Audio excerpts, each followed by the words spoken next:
Boys, Cricket World Cup. How good. All the pressure is on the hosts, India. They're off to a reasonable start here. We're going to watch the first pool game for both Australia and India as they match up there in Chennai. Excuse any reactions, the oohs, the ahs, the oh yes, as the Aussies hopefully build a bit of a big score here. Warner and Smudge currently at the crease. We're going to look at those Indians. All the pressure is on the hosts, trying to win their first bit of silverware since the 2011 World Cup. We're also going to look at the best batting team, the best bowling team, with the caveat that it probably could be India for both of those, but we'll have a look at where the other strengths are. Yes, that's right. And we'll look at a dark horse that could win the whole thing. Played pretty well last night. Footy Grand Finals, we'll talk the NRL with Penrith beating Brisbane in an almighty comeback, maybe one of the best comebacks in Grand Final history. And we'll talk all things Chin, all things Nathan Cleary. Where does that performance rate? And where can we start talking about Nathan Cleary moving forward? The bloke's only 25, but the word immortal's starting to get thrown out already. AFL, Collingwood defeat Brisbane in a close game. Scott Pendlebury, is he the greatest magpie of all time? Perhaps. And where do the Lions go to from here? Are they still within that premiership window? I think we'll argue probably yes. The NFL will look back at the first month, the best and worst teams, surprising teams, disappointing teams, the fantasy studs, all things NFL, one of our favourite sports, and a cracking final round. A look back at UFC 293 a few weeks ago and look forward to 294, plus a little bit of F1 EPL sprinkled in there. Mm-hmm. We're back after about a month off. There's only two out of the three amigos here today, so Sean joins me on my left. We are in the bloke's house, who is normally on this seat, so see how I go with the buttons and the fact-checking tonight. Do your own research, because it could be a few misinformations thrown out tonight. But we generally like to kick off the show by shouting a beer to reward excellent performance in the sporting arena. Shauno, how are you? Long time no see, and who will you be shouting a beer tonight? It was good to see you. Well, I think we should probably start off with the reason we took a month off was because Jimmy became a father. He had a baby. So, of course, congrats to him and the mother. Mazel tov. Had a little daughter who will be, of course, a month old early next week. So we'll start there. But for my shout of beer, going with Oscar Piastri. He's had a pretty good, couple of weekends. Last weekend in the race, he finished on the podium. He finished third, which is his first podium for him, and the first rookie, I think, in 6 years in F1 to get a podium. Really? Yeah, so it's very impressive. Yep. And then he followed it up last night by winning the sprint race, so getting first place. Which, again, it's kind of showing him coming to the forefront. McLarens are improving. He's outpacing his teammate a little bit, Lando Norris. So that's been really good for him. And, of course, as us Australians loving to see Oscar really picking up the pace, and hopefully that can lead to bigger and better things for him and McLaren going forward. But, those Red Bulls, they're rocket ships. We'll talk about that later on. And then I just wanted to finish up on the local front. Bathurst 1000 was today. Shock, SVG, Shane Van Gisbergen gets the win out of that. The Red Bull Racing, again, dominant for them in Bathurst to get another win.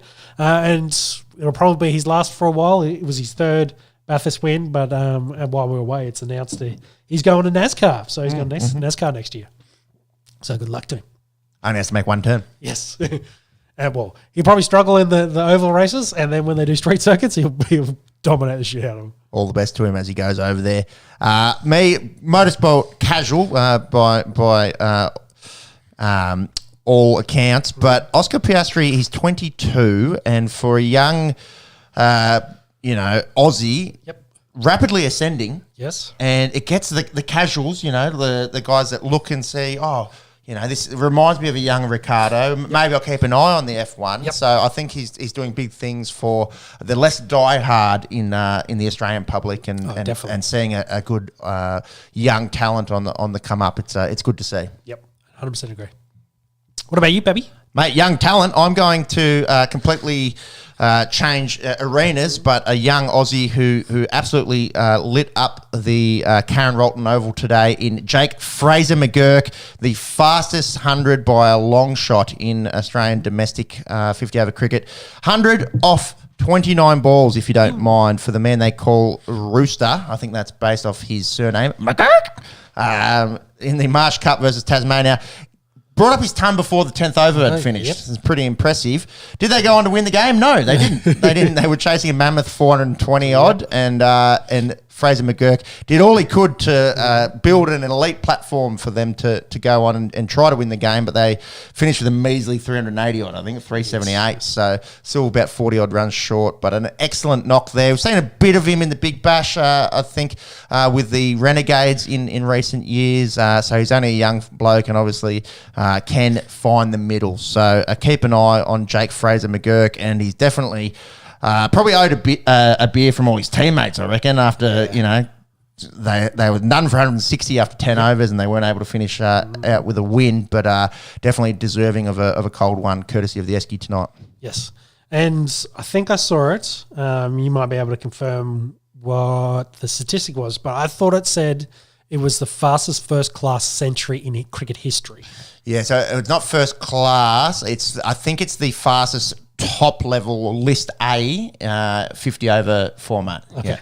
So essentially, Australia only or worldwide? I think that could be worldwide. It's hard to go off. Again, we're just trying to put context.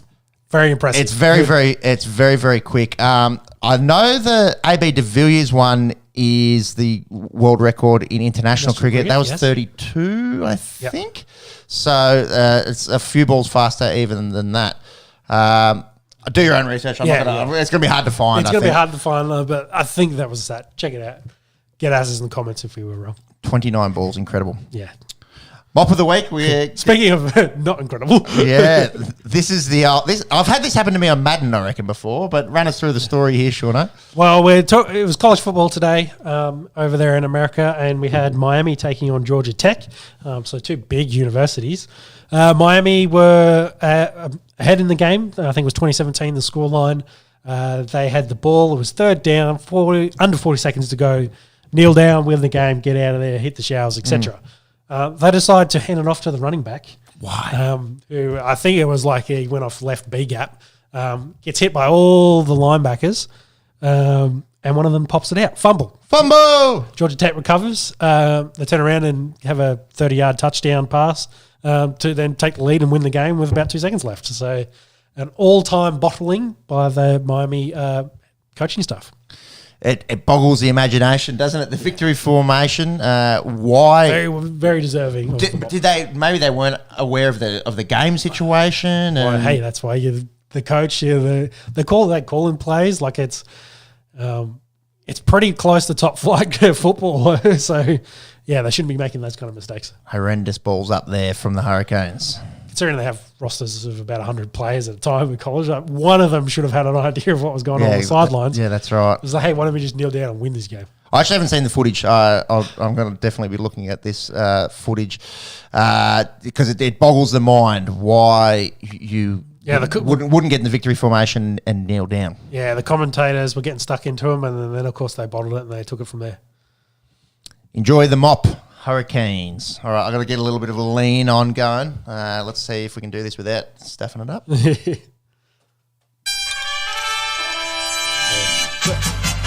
From Jimmy. So, like you said, it was faster than AB de Villiers, so he's fact-checking us on the couch. How good's this?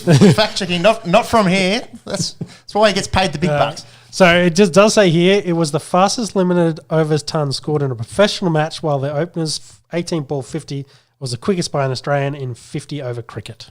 There you go. So, and that's fastest in a professional white ball game. Yep. Full stop. Fraser McGurk. But speaking of cricket, it's World Cup time. The 13th World Cup. It returns to the subcontinent. Yep. India, notoriously pretty ordinary. You got something in your throat there, dude. We have some water. That could age well. Notoriously underwhelming, I suppose, in the Kohli era in white ball cricket, and it is absolutely theirs to lose. They're $2.70 favourites, so bookies have got them at just under 3-1 to win this whole thing. The final's going to be at Narendra Modi Stadium. Now, we saw it looking pretty ordinary the other night for the England-New Zealand game, but could you imagine if India's there in 6 weeks' time with 130,000? It looked like a Roosters game at Allianz. Like it's a Roosters game. I reckon it looked like the Bulldogs versus the West Tigers at a core stadium on a 4 p.m. Sunday slot. Yeah. Look pretty ordinary. Pretty ordinary, especially for Where's the first rent game. crowd? Yeah. Rent a few cardboard cutouts. Bring back the COVID times with the cardboard cutouts. Yes. That looked ordinary. Anyways, you know who else isn't there outside of the crowd in Ahmedabad? The Windies. No West Indies. Yes. So the inaugural winners of the World Cup, they won the first two. Failed to qualify. We did talk about it on the pod a few months ago, but they had to get through the might of Sri Lanka and the Netherlands and such, and they weren't able to do it. So no Windies. Yeah. We've spoken at length. But it's fun. It's fun, though, Netherlands in the World Cup. Very fun. Very fun. Actually looked not too bad against Pakistan the other night. Didn't get the bickies, but definitely were competitive. It's their 5th World Cup, and the first time since that actually the last one in India, so 2011. So the first time in 12 years that the Dutch have been at the World Cup. Let's talk about India. They're the tournament favourites. We are going to do a best batting and a best bowling lineups. And let's preface this before we piss off our Indian listeners. We're going to pick the Australians. We have picked the Australians for one. You could probably go on paper, India being the best team through 1 through 11, best batting, best bowling, probably best coach. I don't fucking know. We're going to talk about India. Have the home field advantage. They always dominate. Then we're going to talk about the team that we've highlighted as having the strongest sticks. Then we're going to talk about the team that we've highlighted as having the strongest bowling attack. And then we're talking about a tournament dark horse. India, okay. It's theirs to lose. It's theirs to lose. All the expectation, all the pressure falls on them. They have played the most 50-over cricket since the last World Cup, 66 games to be exact. I think that's 10 games more than Sri Lanka, who's played the next amount. Now, a lot of talk about, sort of the slow sort of demise, if for lack of a better word, of 50-over cricket with the rise of T20, and we've seen how big the Ashes have been, and when Australia plays India in Test cricket, everyone's talking about it, but outside of a World Cup, do people still care about 50-over cricket? It's important for cricket to have a fun tournament. I do agree with you, but if we use that England-New Zealand game as a test bed, if that was a T20 game, do you think they get a bigger crowd? Possibly. I don't know as well on affordability and how much tickets are going for, but that for the opening game of two of the big four World Cup, two great teams. We'll probably talk about both of them upcoming. It was lackluster, wasn't it? It didn't feel like a World Cup opener. No, not at all. And the organisers, why not have India play first? Why not open the tournament with imagine it's India and Australia at Ahmedabad. Maybe they didn't know. They just thought this was the start of the tournament for them. No one knew the game. And maybe the crowds will improve as the tournament gets going. It's a shame because the Black Caps fucking turned one on. Incredible performance. It looked lackluster, and it's not too exciting, I suppose, for the ICC or the BCCI if that's what the crowd looks like in the first game. Because that is big dollars being missed. And a lot of the games that don't feature India, you think are going to have the same sort of turnouts. So it speaks volumes to where cricket is at in terms of 50-over games. It speaks volumes about India. Yeah, well, we've talked in the past about one-day cricket, and I guess we're using this World Cup as that test. Litmus test. The litmus test of like, where is one-day cricket? Does it have a future? Is this the last World Cup of one-day internationals? Well, they've already announced 2027, so I think it's going to go ahead. Well, if this is not profitable, like it ends up being... It's TV. I think it's the TV money. Yeah. I think it doesn't matter if there's fucking two men and a dog in the crowd there. But if you're the one hosting it and putting it on and you're going to run it out as a loss... It's a big stadium to build for it to always be fucking empty. Yes, yeah. That's the way I've seen it. Yep. anyways, that's India, the host. India, the nation that will host this hopefully excellent tournament. Let's talk about India, the team. It's the last chance for a lot of these blokes. So Sharma's 36. You'd imagine this is his last World Cup. Yep. Ravi Ashwin's 37. Definitely last World Cup. You think maybe he can slide in another one? 40? To bowl his little right arm tweakers, he probably could. But you imagine with the young talent that comes through. Tell him to sit down. Yeah, I'd imagine it's Ashwin's last one, and then on the precipice is Jadeja and Kohli. Yep, 34. Kohli's 35 next month. So it really could be the last in this window. Now that's not to say that there isn't a plethora of Indian talent waiting to come through. So much. And we've seen how good poor Shubman Gill who's sick, how good he is. Ruturaj Gaikwad, all the middle order talent in the world. So it's essentially the last chance for these big names, this playing group, I think, to come through and win a tournament, a big white ball tournament. Well, yeah, that's a thing, a tournament. So. I haven't had any recent luck, unfortunately. That's right, but they also haven't had the home field advantage, and it's massive. Which is huge. It's massive. They've gone with 3 spinners. They're the first team in the 5 games so far to go with 3 specialist spinners. And the decks, to be fair, they've held up reasonably well. We've seen a lot of runs so far, so credit to the curators and the people getting the decks ready. That's because they only get a day's of play on them. Yeah, well, that's true. And it's also early on. If India start losing a few games, we fucking might see a few dust bowls come into play. But I suppose the moral of the story is, on paper, 1 through 11, probably best team there is. The pressure is going to be the thing. Yeah, heavy favourites, and whether they can deal with that pressure and actually win this tournament or not.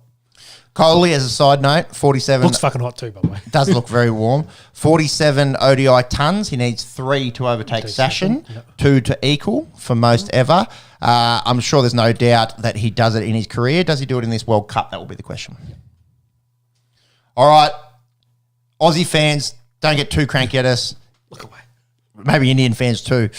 The team that we've selected to have the strongest batting lineup in this World Cup, pains me to say it, England. Yeah. They bat deep.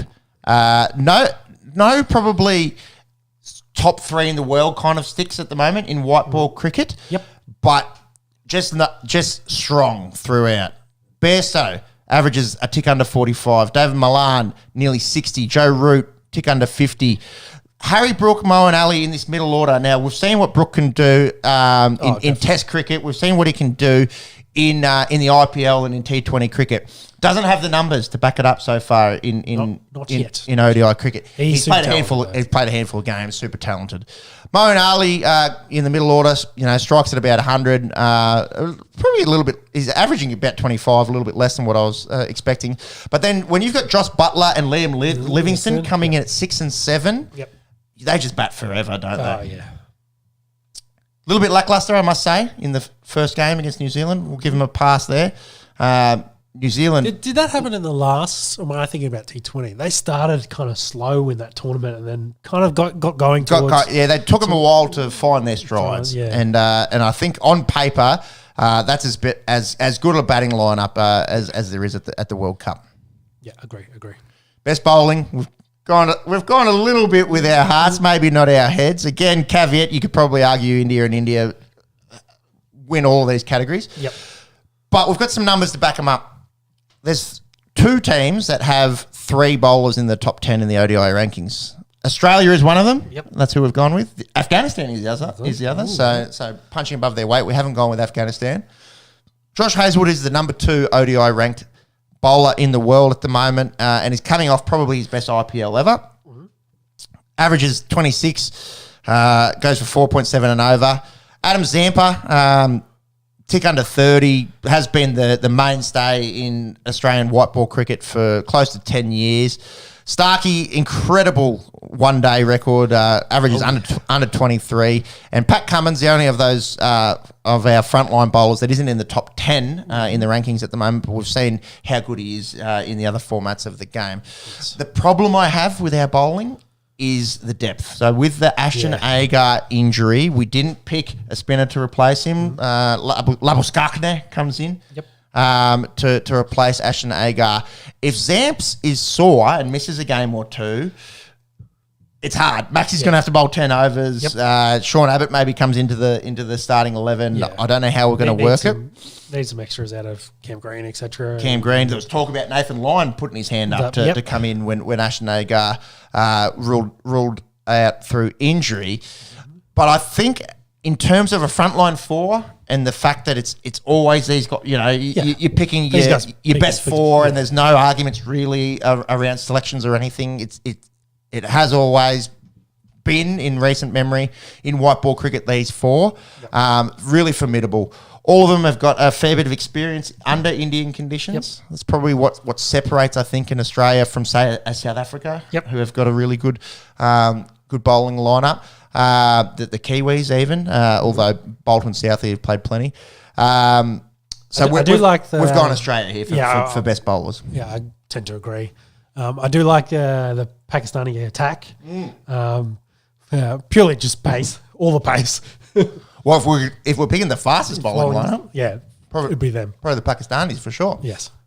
Hard one, I think, as per the best batting lineups, and it maybe sort of leads into this discussion. Mm-hmm. The team that we went for the dark horse, I feel like it's always New Zealand's a dark horse. New Zealand's a dark horse. Well, I feel like New Zealand's kind of got to a point, and I keep saying that the top four, like the big four, I feel like they're there. They've been there. They've competed really well in both tests and T20. Like they're there. It's Australia, New Zealand, India, and England for me is the top four, with probably Pakistan, Smoky, and the team I guess we're going to use as the dark horses as South Africa as being as just there, but not there with the others.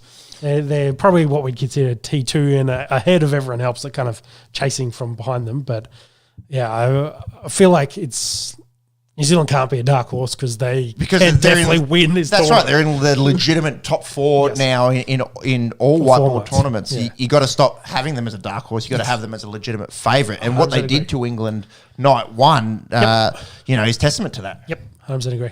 That's why we've gone with the Saffers, the perennial semi-finalists. Yep. Forever bridesmaids and never the bride when it comes to ODI World Cups. Mm-hmm. They absolutely dismantled Sri Lanka last night, and if you had said that they've got the best batting lineup in the World Cup, I wouldn't have argued the case. I think if you wanted to go more specifically and said that they've got the most powerful middle order in the World Cup, I don't think there is an argument there. Mm-hmm, mm-hmm. We saw what Markram did last night. That was the fastest fastest 100, I should say, in World Cup history. He had a bit of a slow start to his ODI career. The first 3 years of his career, he wasn't scoring tons. And he's just hitting peak form at the right time. He has 3 ODI tons in his career. They've all happened in the last 6 months. Wow. Absolutely at the top of his game. Mm-hmm. And speaking of Henrik Klaasen, averaging close to 60 and striking over 150 this year, he might be the most informed white ball bat in the world at the moment. Then you have the experience of David Miller, played so much in India in the IPL, averages 43 strikes over 100. To go with the likes of De Kock and Van der Dusen at the top of the order, they're absolutely stacked. Yeah. And we saw that last night with 430 odd on the board. I guess what they're probably lacking compared to all those other guys is that top-level spinner, world-class spinner. Yeah. Maharaj, he's not a slouch. Mm-hmm. Averages about 33 with the ball, goes under 5 runs and over. I just don't have him, he's not, I don't think he's like a Rashid Khan or a Jadeja or even a Zampa. I don't think he's quite there. Yep. And in Indian conditions, that's concerning. Yeah, well, I was going to ask you that because a lot of the teams seem to have taken a fast bowling kind of lineup, like the heavy fast bowlers. Whereas we've seen the Indians with a bit extra spin in there. Well, they picked 3 tonight. Yeah, I can't believe they did it in an ODI game. But do you think this tournament will become spin to win? Do you think it'll go that way, or maybe it'll depend on what pitches they throw up? I think definitely it's horses for courses. I think the decks that have been thrown up so far, you don't need to have a plethora of spinners. Mm-hmm. I think the thing that makes India so powerful is Jadeja and Ashwin could be in this team as middle order sticks. Yeah. Do you know what I mean? They're so talented with the bat. The fact that they're in the top 5 spin bowlers in the world Yep. Is it's just a bonus essentially. The India bat to weight. They've got these elite spinners, but I don't think that you have to play that brand to win this World Cup. Okay, because that was going to be a question. Because I don't think any other team in the tournament is so spin heavy. Yeah, can do that and have that kind of spin stocks available to call in to be able to do that. I think that's their formula, and I think if you're trying to emulate their formula to win the World Cup, you're probably doing yourself a disservice. I think Australia's gone with our best 11, and our best 11 is our 3 quicks with Zampa in there. I don't think we needed to, push it with the Agar injury, and there was talk of does Tanveer Sangha have to play because it's in India and they're going to get these turning decks. Yep. There's been nothing wrong with these decks so far. Fingers crossed. That's right.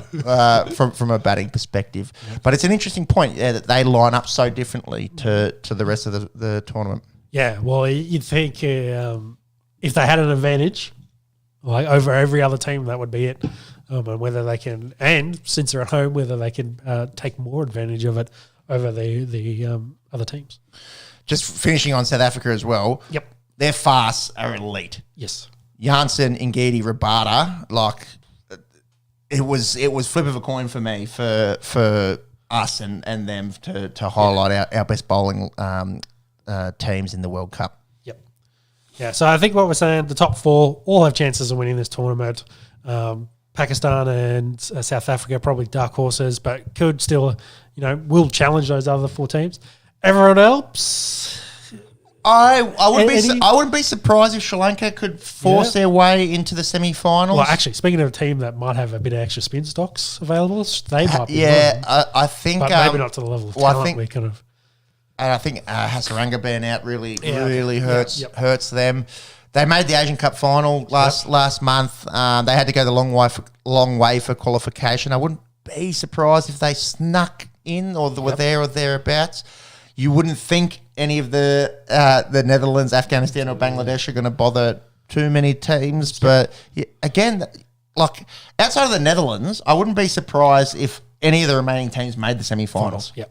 Put it that way. Yeah, I definitely agree. To go on and win the whole thing, I do agree. I think it's India's to lose with those teams that just have that class with a good chance of Australia, England, and New Zealand up there and challenging for it. But hey, the footy finals for us finished last Sunday. Yep. You wait 3 days and then you go into a Cricket World Cup. The timing is it's a bit hard to find a Rugby World Cup. So yeah, we'll watch cricket. We will mention the Rugby World Cup in a second. It'd be nice if it was available and you could watch it. Yeah. Final kind of question I want to ask. Based off that England game, they hit 280. Yep. Do you think one day's kind of they used to be a good score? It's 300's kind of par. You need to hit over 300. Yeah, again, it depends on the deck, but it's obviously it's very different to even 10 years ago. Yeah. You go out there and you make 300. You probably expect to win. There's a lot of decks that you rock up and you think the par here is 350, the par's 370. It's obviously the influence of T20 cricket. We spoke at the top of the show of Tasmania going out and making 430 today and really looking like they should lose the game for the majority of the run chase. It's a different world that we live in now in terms of ODI and what's a par score. Yep. Granted, the deck plays a lot into that and the 2 teams going at it, but I'd be surprised if teams are winning a bunch of games, posting 250 to 280. Yeah, I agree. I think you have to kind of hit that 300 number and want to get over it. The reason I bring it up is because the Australians gone a little bit slow at the moment. Yeah, wickets in hand helps. I think wickets in hands helps. I tend to agree. Means you can go hard later, but also probably don't want 2 of your top 3 guys hitting less than a run of ball at the moment. We're going 4.5. We're going. It's not panic stations just yet. Given this Indian bowling line, we're taking what we can get. That's right.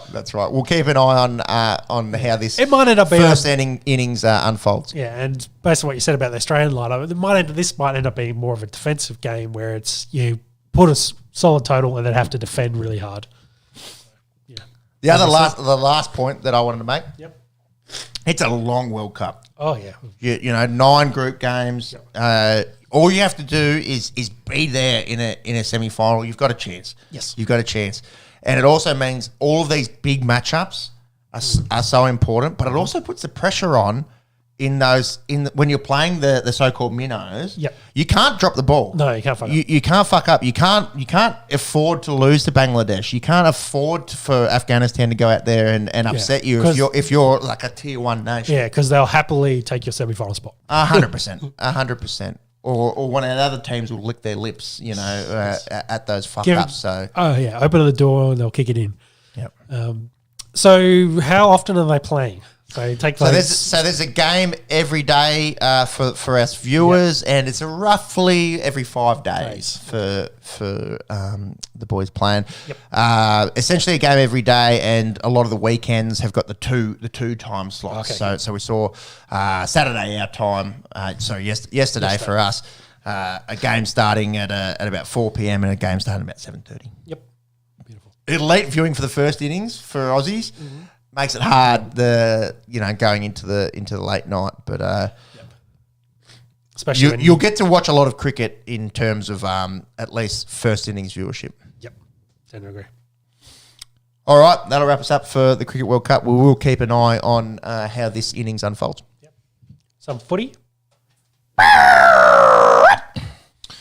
One of the greatest rugby league World Cups. Got it on the mind. Super Bowls, bro. One of the greatest rugby league grand finals that I can remember. Heartbreaking if you're a Broncos fan. Yep. Elation for Panthers fans, obviously. And I think for everyone in the middle, just really good viewing. Yes. 8-6 at half-time, and then we saw the Ezra Mam hat-trick, and how electric is he. And then one of the most dominant performances, I think, from a single player in Nathan Cleary, who turns out he busted his MCL about 10 minutes into the game. Yep. Your thoughts on the game? Oh, I thought it was a great game of footy. I think it was well refereed as well. I felt a little bit annoyed throughout. I was like, these things were getting calls during the season. Why are they not getting called now? And I was like, I guess he's letting them play. And in the end, I think it ended up being a better contest because of it. And maybe they should do that week in, week out in the NRL.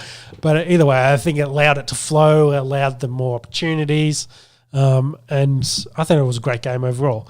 It was well poised. Penrith really dominated the first half. It felt like Brisbane held on, and then they got that late try to make it 8-6 leading into half. Momentum. Yeah, which gave them momentum, and then they came out in the next 20 minutes. They put on another 18 points, those 3 tries. And looks like really good. I think losing Luai, they had to shuffle a bit in the Penrith, and it took them a bit to kind of get set. But then once they got the ball, they got 1 or 2 turnovers, got it back, and then they just gave them enough time. Brisbane, I think, had either taken the foot off the pedal or they'd, blown their load already, and by that 60 minute, they were spent. And Nathan Cleary just needed to know what he needed to do and put him to the sword and ended up winning and scored the winning try himself to win the game. It's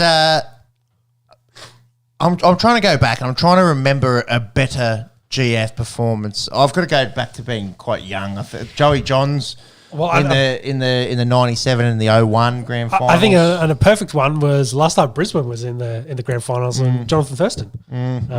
Because Brisbane were leading that game as well, and then JT brought it back, tied it up, and then they I think they won that game in overtime, didn't they? Yeah. After the Golden Point, sorry. Yeah, NFL season's coming in. Yeah. After the Ben Hunt drop. So that's right. Yeah. So I think that's probably the most recent one for me because it hasn't been one-way traffic, but most of the games have ended up having the top team of the year takes over.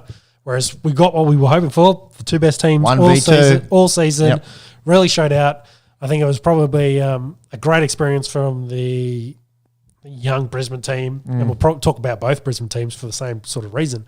Young, getting a lot of final experience. I think they only had Reynolds that had experience in that squad. In a GF? In a GF. Yeah, that sounds about right. Yeah, it sounds about right for their starters. So, that team's super young. If they can keep them together, they're going to be there next year. The biggest question mark is probably Reynolds. If they can find a halfback in the next couple of years to replace him, yeah, they're going to be a good squad for the foreseeable future. Their window is officially open. Window's definitely open. Having said that, Flegler leaves next year. Farnworth leaves next year. Yep. Reynolds is going to be 35, going on 36. Yet, part of me feels like, yes, they're young and Carrigan and Walsh and Cobbo, Mam, they're all signed up. Going to be Haas as well. They're going to be stars for years and years to come. But I do feel like part of me thinks, they had a really good opportunity this year, and it may, and I agree. And how tight it always is, and given the fact that Penrith could win 6 of these, the way that they're going. Yeah. Let's talk about Penrith. Let's talk about Cleary first. Clive Churchill, his second. 3 premierships. In a row. 3 in a row, 4 grand finals in a row, 3 Origin Series wins, 14 State of Origins, 5 games for Australia. There was a point a few years ago, you probably, maybe after that first GF win, where people were like, all right, he's done it once, but he doesn't show up for big games. A fair bit of hate and possibly the Origin performances weighing into especially it. in recent memory, so hurts a little bit. So but the bloke didn't play Origin this year, and New South Wales lose. And look, if he does play and he's fully healthy, I've got a strong feeling they get that done. Yeah, may change the outcome. So I get, but then also with continuous winning comes hate too. Exactly. Well, that's right. Yeah, that's right. There's everyone's sick of Penrith outside of those. Well, you've got to be a big name to have haters, don't you? Yes, exactly. But if you look at the numbers, like I think I saw comparable games like up to this point in their careers, a graphic that had Cameron Smith and JT, and I can't remember who the other one was, and everything's really comparable. Probably the biggest difference is both of those guys had played more for Australia at that point. That's probably an issue that DCE is kind of in that squad most of the time at the moment as the old veteran. But the rest of it, and also the COVID era in there. How many Australian games were there as well? That too. But everything else around Origin, games played, points scored, tries scored, Churchill Mitchells, Daly M's, etc. like that. It's all pretty comparable. So you've got it there as future immortal. If you think of those 2 other blokes as being shoe-ins for being immortals, he's definitely on that track to be there. I don't think it's hyperbole at all. I think Cleary, provided he doesn't have some sort of catastrophic injury, longevity, play as long as those blokes did. He'll and starts racking up a few green and gold games and a few more Blues Origin wins. The way that this Penrith team's looking, and let's talk about Penrith just briefly as a club. Yeah, because they're losing. They lose Stephen Crichton, which is a big loss. They lose Spencer Leniu. Outside we got a dog as well. Jamin Salmon, big loss. Yes, no offense to Jamin Salmon, but it's obviously he's been a solid in for them all years. But it's not like they're losing any of their starting spine. Yeah. I think they're still Luai still not undecided, but I don't think he's signed long term for them at the moment. He's contracted next year though. Yes, yeah.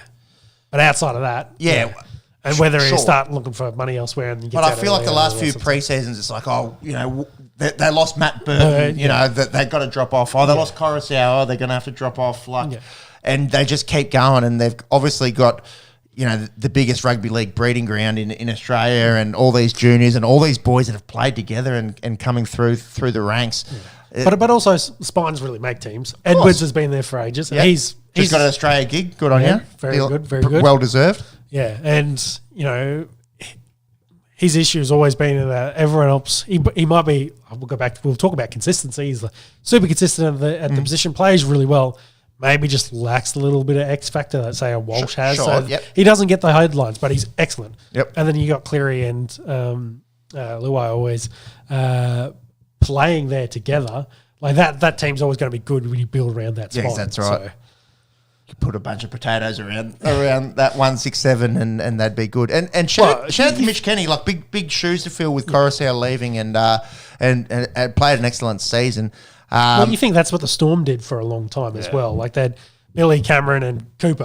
You build around them and every year they'd have like some outcast from another team come across, and then you go make them so much better. Yeah, like coaching definitely helps, but then also having veterans with talent that have won things, know how to win, really lifts all boats, as they say, and really brings them up. So. And does fucking Ivan need to get a few props there as well? Yeah, three in a row. There's not many coaches that win one, let alone three. And the world is the oyster for the Penrith Panthers and Cleary in general. If this playing group, look, I'm not saying they're going to go win 6 in a row. Yeah, but I feel like the state of the club. And the fact that Cleary's 25 and Edwards is 27 goes somewhere around there too.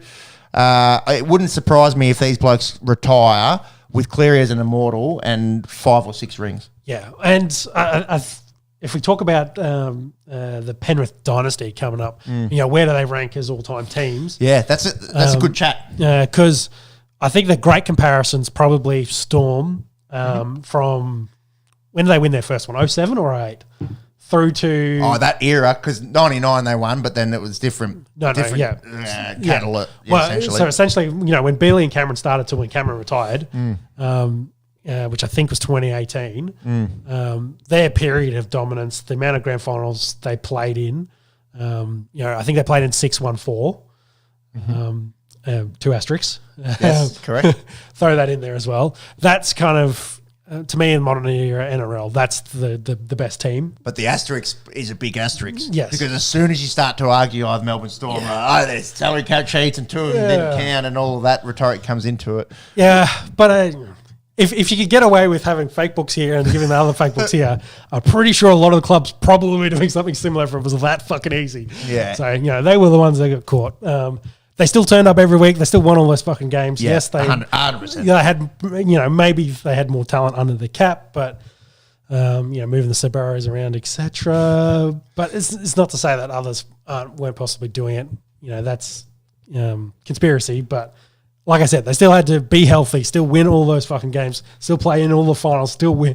And win games from behind, like really play hard. Like it still happened, and they have been the bar, the whole. And essentially, like for us, Matt, you got to go back a long way for us to try and remember, say, the Broncos in the 90s. But for us, following footy through our teens and 20s.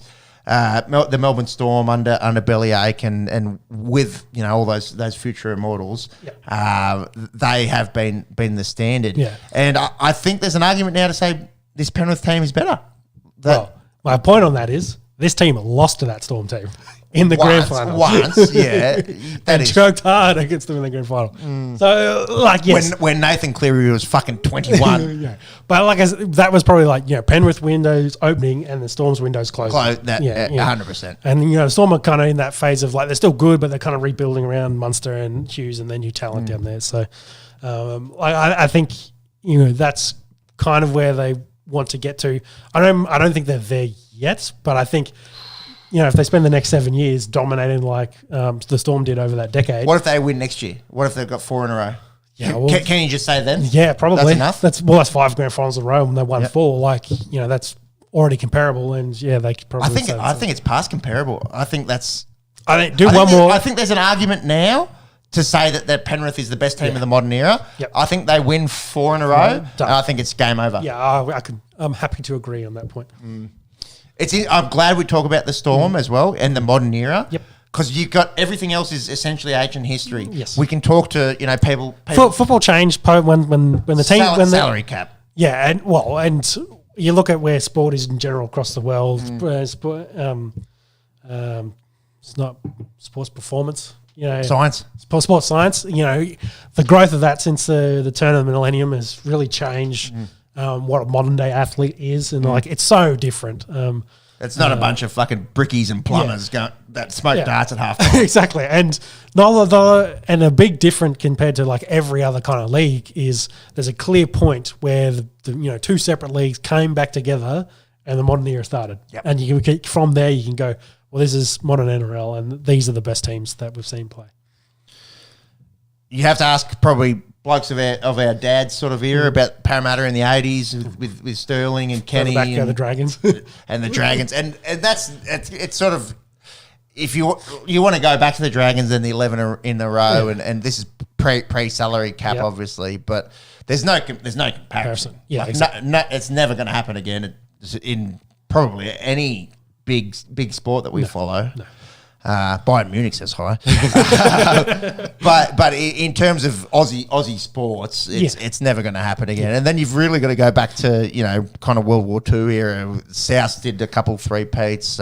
East did it a couple times. But I kind of like looking at the history there too, to really emphasise how fucking special it is that this Panthers team has been able to do it. Yeah. In the modern era with the salary cap. Exactly. No one in the modern era has done it. And the rest of it. Yeah, so I've like we said, I think they're very close to being not arguably, but definitely the best team in the modern era. If you want to finish on Cleary, where do you think he's ranking among the halfbacks?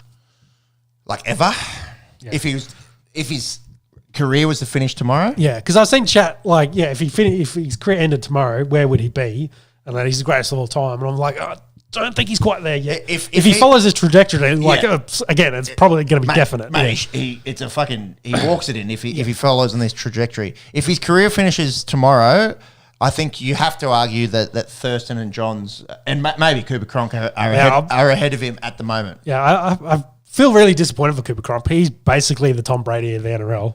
Like, he played at one club, dominated, left, won 2 more fucking grand finals. But everyone, when it comes to halfback debate, is always Joey versus Thurston. Yeah, and those blokes won 1 grand final each. So, having said that, JT technically got 2, but that's right. Bulldogs. Yeah. But did he play much in that game? No, but he did that season. But he did win 2. But it is interesting that Cronk often is the forgotten man in that conversation. I suppose the thing is, and it goes back to what we were talking about. You've got Bellyache, you've got Smith, you've got Slater. But that's why that's like the Tom Brady and Belichick. That's what I'm saying. He still left, went to the Roosters and won 2 grand finals in a row as a comparison to like this. Comparison, actually. Yeah, I think he proved it. Played in 9, won 6 in a 15-year career. Like, fuck me. Incredible. Incredible numbers. He was the halfback in the dominant area of State of Origin. Played halfback 8 in a row. For Australia. Like, the man did it all. Won 2 Dally M's as well, I believe. So. Cooper Cronk. Wouldn't mind seeing him be a bit better in the commentary. He's still learning, much like us. Yes, Get at us, Cooper. Respond to our emails. What were we talking about? Cleary. I think if he retired tomorrow, I think you could say he's a top 5 halfback of all time. Yep. Yeah, I think so. To be the best, though, I think he's well on the trajectory. He's well on the trajectory. If he can keep that path going, mate, if he wins another 2 grand finals and he's 25, that could be unders. Yep. That could be unders, and he finishes with 5, and hopefully a few more State of Origin series wins as a Blues fan. Not for me on the other day, but anyway. Here, I'm saying about me and supporting the Blues, mate. The sky's the limit. I think we really are watching something that as it unfolds, we will talk about it. On the porch as grandparents one day, and talking about how good Nathan Cleary was. Using that Tom Brady comparison, like, does he spend? They do the career comparisons, like he's. When he started to 25, to then what he did from 25 through to the 30. Yeah, he could have 3. He could have 3 eras in his career, which are better than most people's careers. Exactly. So like we could be witness to that. Very hard to do playing in the NRL for a very very long period of time. It's such a hard game. But yeah, good luck to him. The other thing as well, the bloke's played 160 first grade games and he's 25. Yep. So we start, you think about Cameron Smith and longevity, and again, it's a long way out. But we talk about trajectories. He's well on the way. Yeah. Yep. Unfortunately, Davey Warner's hit one straight down Kuldeep Yadav's throat. 2 for 74, 4.5 and over. Not the worst platform. So there we go. Label Skakne comes to the crease. Is that it for NRL? Is that pretty much what we wanted to cover? We do get a little bit more footy in terms of international footy upcoming. Yep. Fuck, it's a long year for these boys. It kind of, all the pay dispute and What's the tournament they're playing? It's a bit fake. So there's 2 pools. Yeah. And what's it called though? Pacific something. I don't know. Has it got a name? I thought it did. Let's have a look. It's something nations maybe. NRL Internationals tournament. Because I think again they try Pacific Championships. Yeah, there. Oh, I was half right. There you go. You were. You said Pacific. Yeah, because I think they're trying with the growth, say of Samoa, Tonga, then add Fiji in there, and then see what PNG could potentially do. Seeing who did PNG? Did they play the Promises 11 recently? A couple of weeks ago. And love it. Fuck, there was some people there. They always love it. So again, pushing that idea of 18th team. Yeah, PNG team. I don't know. Because watching it as well, and talking to a few people, involved in the physio world and that, police escorts, Air Force playing in, like you love the passion, you love to see it. The Kummels, they live and breathe rugby league footy, but in terms of viability for a legitimate NRL team, I'm not sold just yet. Yeah, they're probably going to need first class facilities and everything kind of put in place to be able to do it. Player safety. Yeah, that exactly. But, for fan buy-in, there wouldn't be a better place. Oh, like you get a Kummels team in there, the population of Papa's 7 million. You got 7 million fans. Yeah, like that. Yeah. So it makes sense. And the NRL, I'm sure, would love to see it happen. Yeah.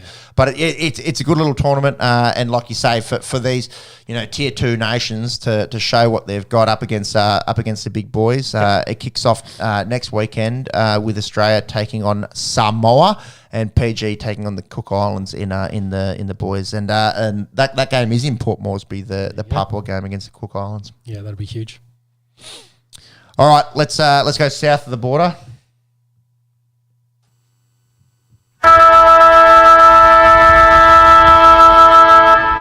Talk about the Pies beating the Brisbane Lions 4 points. Not a good weekend for Brisbane fans. No, good weekend for neutral, fans of sport. 2 good competitive games. Mate, I'm trying to think of the last time that in the same weekend, because that's a caveat for one, because there's been a lot where the AFL's been the week before. Yep. In the space of 28 hours, you see 2 really highly competitive teams where both teams are in it throughout. I don't think I can think of a weekend. Well, I think the caveat there probably in both comps, probably the top 2 teams. 1 versus 2. Yeah, 1 versus 2. Yep. The best 2 teams all year made it to the final. No chokeage, and they played good competitive. Their brand of football in the grand final, and in Brisbane's case, went very close. A few things here and there in both games, and they come away winners. Yep. But in this case, I guess, and again, both leagues, the number 1 team ended up coming away as the winner. And it's nearly poetic this year, 2023. Like a team dominates year, like throughout the year. A Brisbane team, on paper and through their performances, deserve it. But the team that knows how to win those big games and knows how to win those close games gets the bickies. Collingwood in the last 2 seasons, the amount of games where they've won by single digits, obscene ability to be able to finish in these close games. And you look at the names, and the Pies that have played in that 2018 Grand Final, a lot of the same core. Yep. Pendlebury, Crisp, Maynard, Jeremy Howe, Jordan De Goey, Mason Cox was there, Steele Sidebottom. So many of them there, and then with the influx of young talent with the Dacos. Some nicely on talent. Pretty handy. Possibly robbed of a Brownlow handy. Incredible team on paper, and you got to talk about young Bobby Hill. I think he was 101-1 to win the Norm Smith. I think the bloke he suffered with testicular cancer. Wow. Yeah. And come through all of that, and was absolutely lethal and kicked big goals when it mattered, and won the Norm Smith medal, and the Pies I think go equal with the Bombers for most premierships ever. Yeah, and there wasn't as a comparison, the Lions had really no one with grand final experience. From what we can see, it looks like 0. I think 0, yeah. Yeah. It was Zorko's 250th, so he, of course, been around the club for a very long time. It was, Lockie Neal's first, and he'd been in, I think he's his 9th season, so, been around the AFL for a very long time. Did win the Brownlow during the week, so... Dubious circumstances. Again, yes. I think we've got to talk about it. Well, both of them, like some of the counting and who does what, and ask some questions. When I say both of them, talk about the Dally M as well, with Ponga charging home late to win it over Sean Johnson, who was probably the clear favourite. And then, say, Nick Dacos, who led and was so far out in front. And then, a few extra votes in games that you think Lockie maybe shouldn't have got votes. That Giants game's a farce. Yeah. I love Lockie Neal. I don't want to take away from Lockie Neal, the footballer. I was at that game, and I can't remember a single thing he did. He touched the ball 20 times when his teammate Charlie Cameron kicked 7 goals. And 2 Giants players had 38 plus. Yeah. One in the 40s. Yeah, and he got the 3 points. He got 3. Yeah. It's umpies. They have their eyes painted on.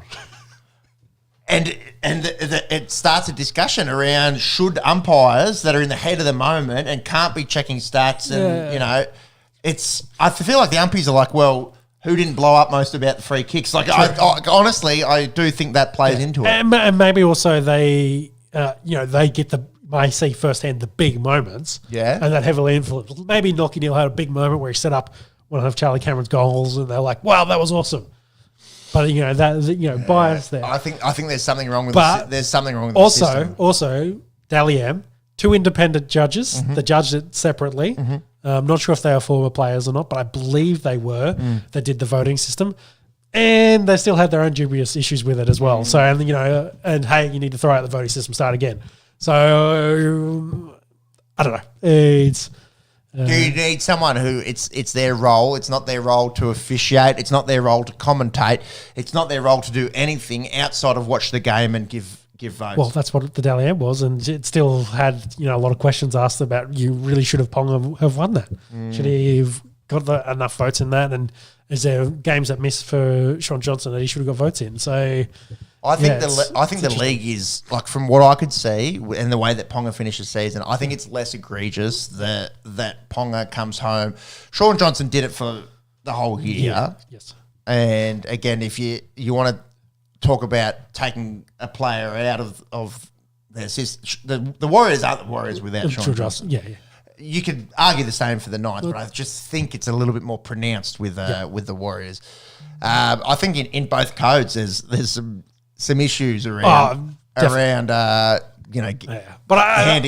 I think my point is crown. There may be no perfect system. Probably not. Yeah. And there's always going to be conjecture, and that's maybe why it makes talking about sport, as nuffies that we're never really that good at any sport to talk about it on the internet. Yeah, true. But then, if thinking of what do the American sports do, like for the MVP, it's the old head journos that all vote on it. And I feel like there's a lot less uproar. Like, I can't imagine. But there's also a lot of them that vote on it. There's that's a lot right. of, often 50 people. 50 people, yeah. But, I think there's still a lot of bias in that. Heavy bias to the position and quarterbacks. Yeah, that's a big problem with American sports too, is the position. What do you think, though, as a comparison about, I'm going to use the NFL's top 100, voted on by the players? Is a player vote the way to go? Yeah. It would never happen here, I don't think. But I guess that's just best player. That's not best player of that game, which makes it gets a little bit. Yeah, it's very hard for players to do in the game. I think I love the NFL top 100, and I don't think there's any better accolade than being recognised by your peers, because especially in a contact sport, when people are speaking highly of you in a team contact sport, they would take with a grain of salt what the media have to say. Of course. And they would take even less notice to people on the internet, having their conjecture.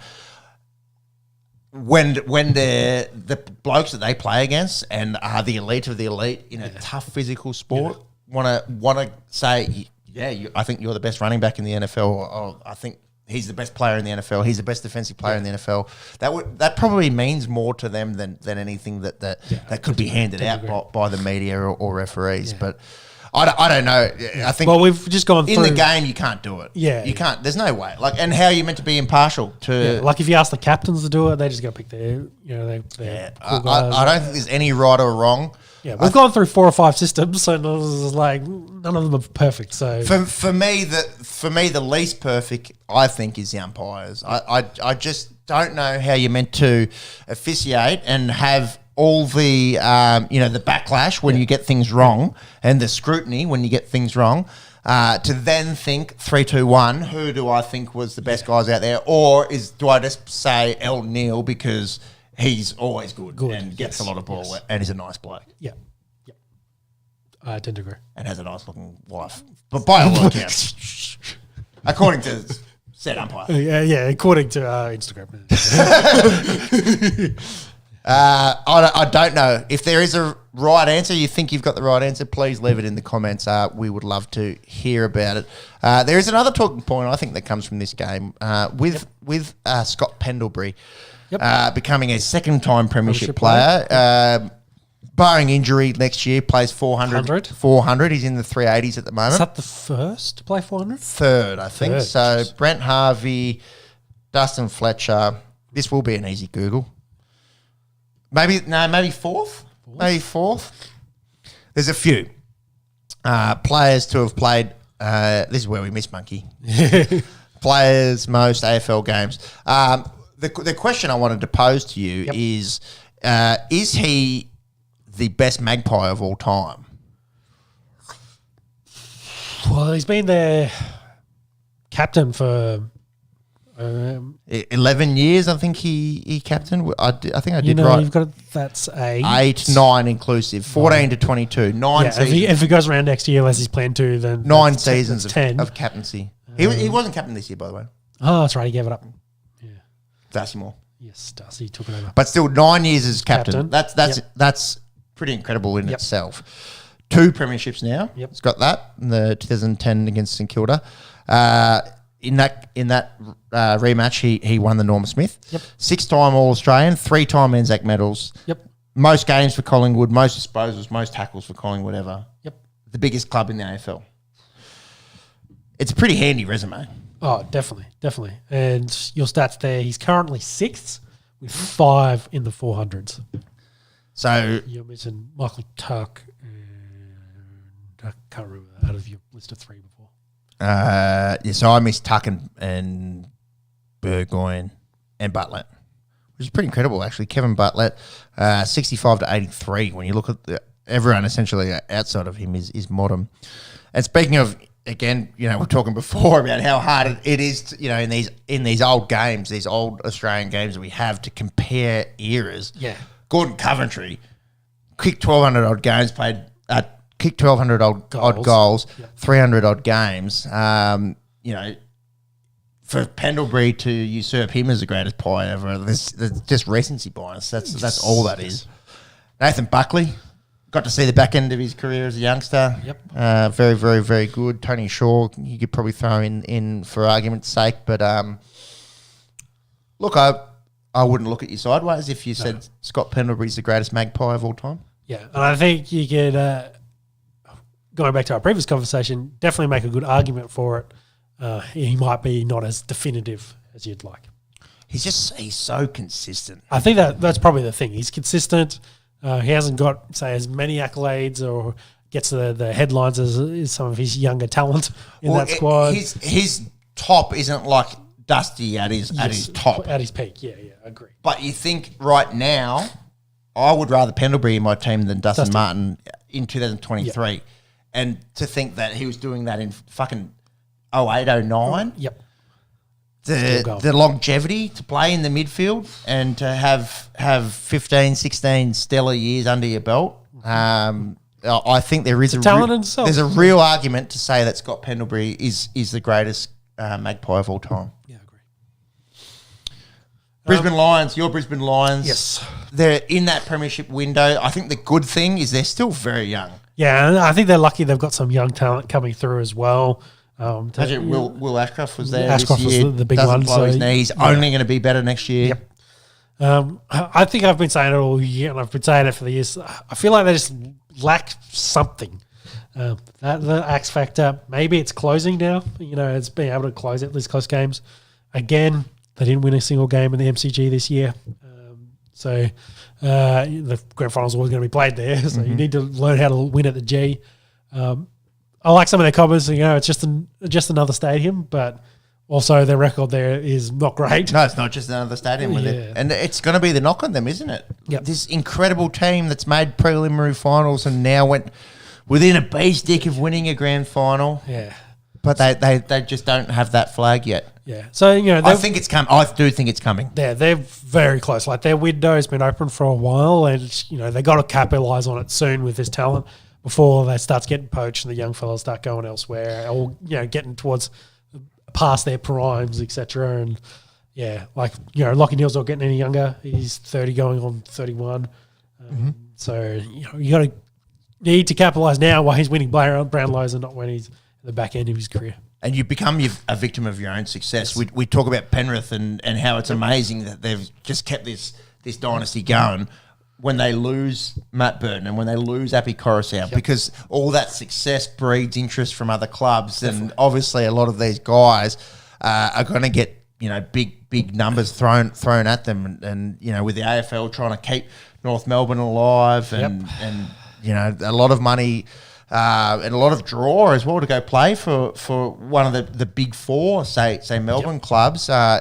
Player retention is going to be interesting moving forward for the Lions. It's crazy kind of little trade window that we're in for the AFL with lots of big names saying, hey, I'd like to go here, I'd like to go there, and see if they pull it off. I think Oliver was the biggest one, saying he was on the block and they sat there for about a week and then they come out, I think, yesterday and said, no, he's going to stay put for the Ds for next season. But, as an example, there's one of the best players in the comp that was potentially available for a week. So, Draft upcoming. It's going to be interesting to see how it all unfolds. I think that's probably the thing that the AFL has going for it over the NRL at the moment is the probably the off-season intrigue. Obviously don't have the international game. The one issue I'm just double-checking that the Lions potentially have maybe Fagan's age.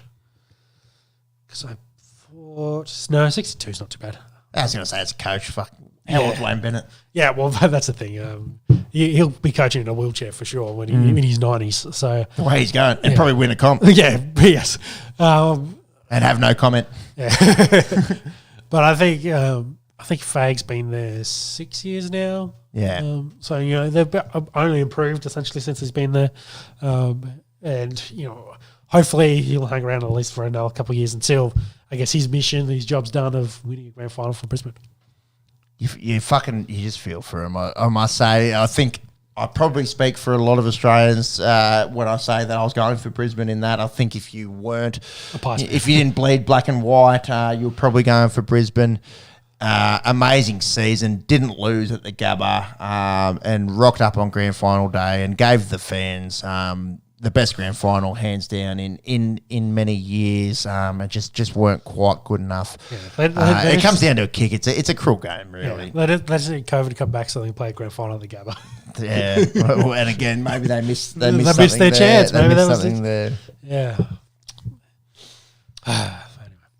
There's Rugby World Cup on at the moment. Did you know? Yeah. Well, man, if you're an Australian fan, you probably don't want to be tuning into it at the moment because they've been struggling. Well, they're gone. Yeah. We're praying for Georgia to beat Fiji. Yeah, highly unlikely, but stranger things have happened. On the outer. Definitely so. I would have loved to have paid a bit more attention to this, but it's only on Stan Sport outside of the Australian games, which have been pretty lacklustre.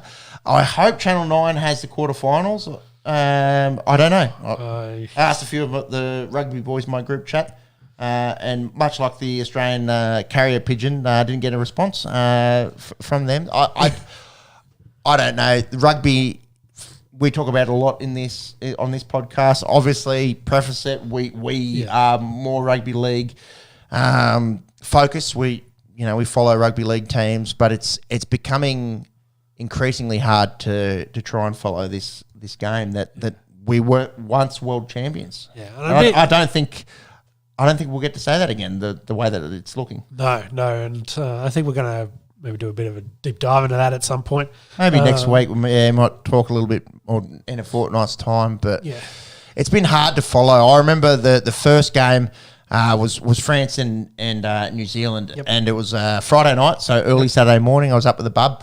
Nothing else on. I thought I'll watch it. It's opening game of the World Cup. Flicked on free to air. Nothing. I don't have Stan Sport.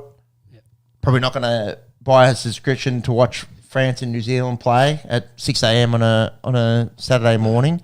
There's some serious problems with rugby in this country. Yeah, and there's some chat about putting the World Cup on, like the whole entirety of the tournament on pay TV as well. It didn't work for Super Rugby, man. Like, you need to have some access. You need eyeballs. Yeah, it's bad. It's bad. But I guess the issue for us being Australians is probably the Australian team and their recent history being not great. That they're not getting say as many eyeballs or the buy-in as they were. So that's why they've got the Stan Sports deal as it is. My rugby friends, they follow the Wallabies, and as soon as they, basically out, flick Stan Sports off, and I'll go back to my KO subscription. My one friend that did that is a Bears fan, Chicago Bears. I was like, you probably don't want your KO subscription at the moment. Though they did win. We'll get to some NFL later.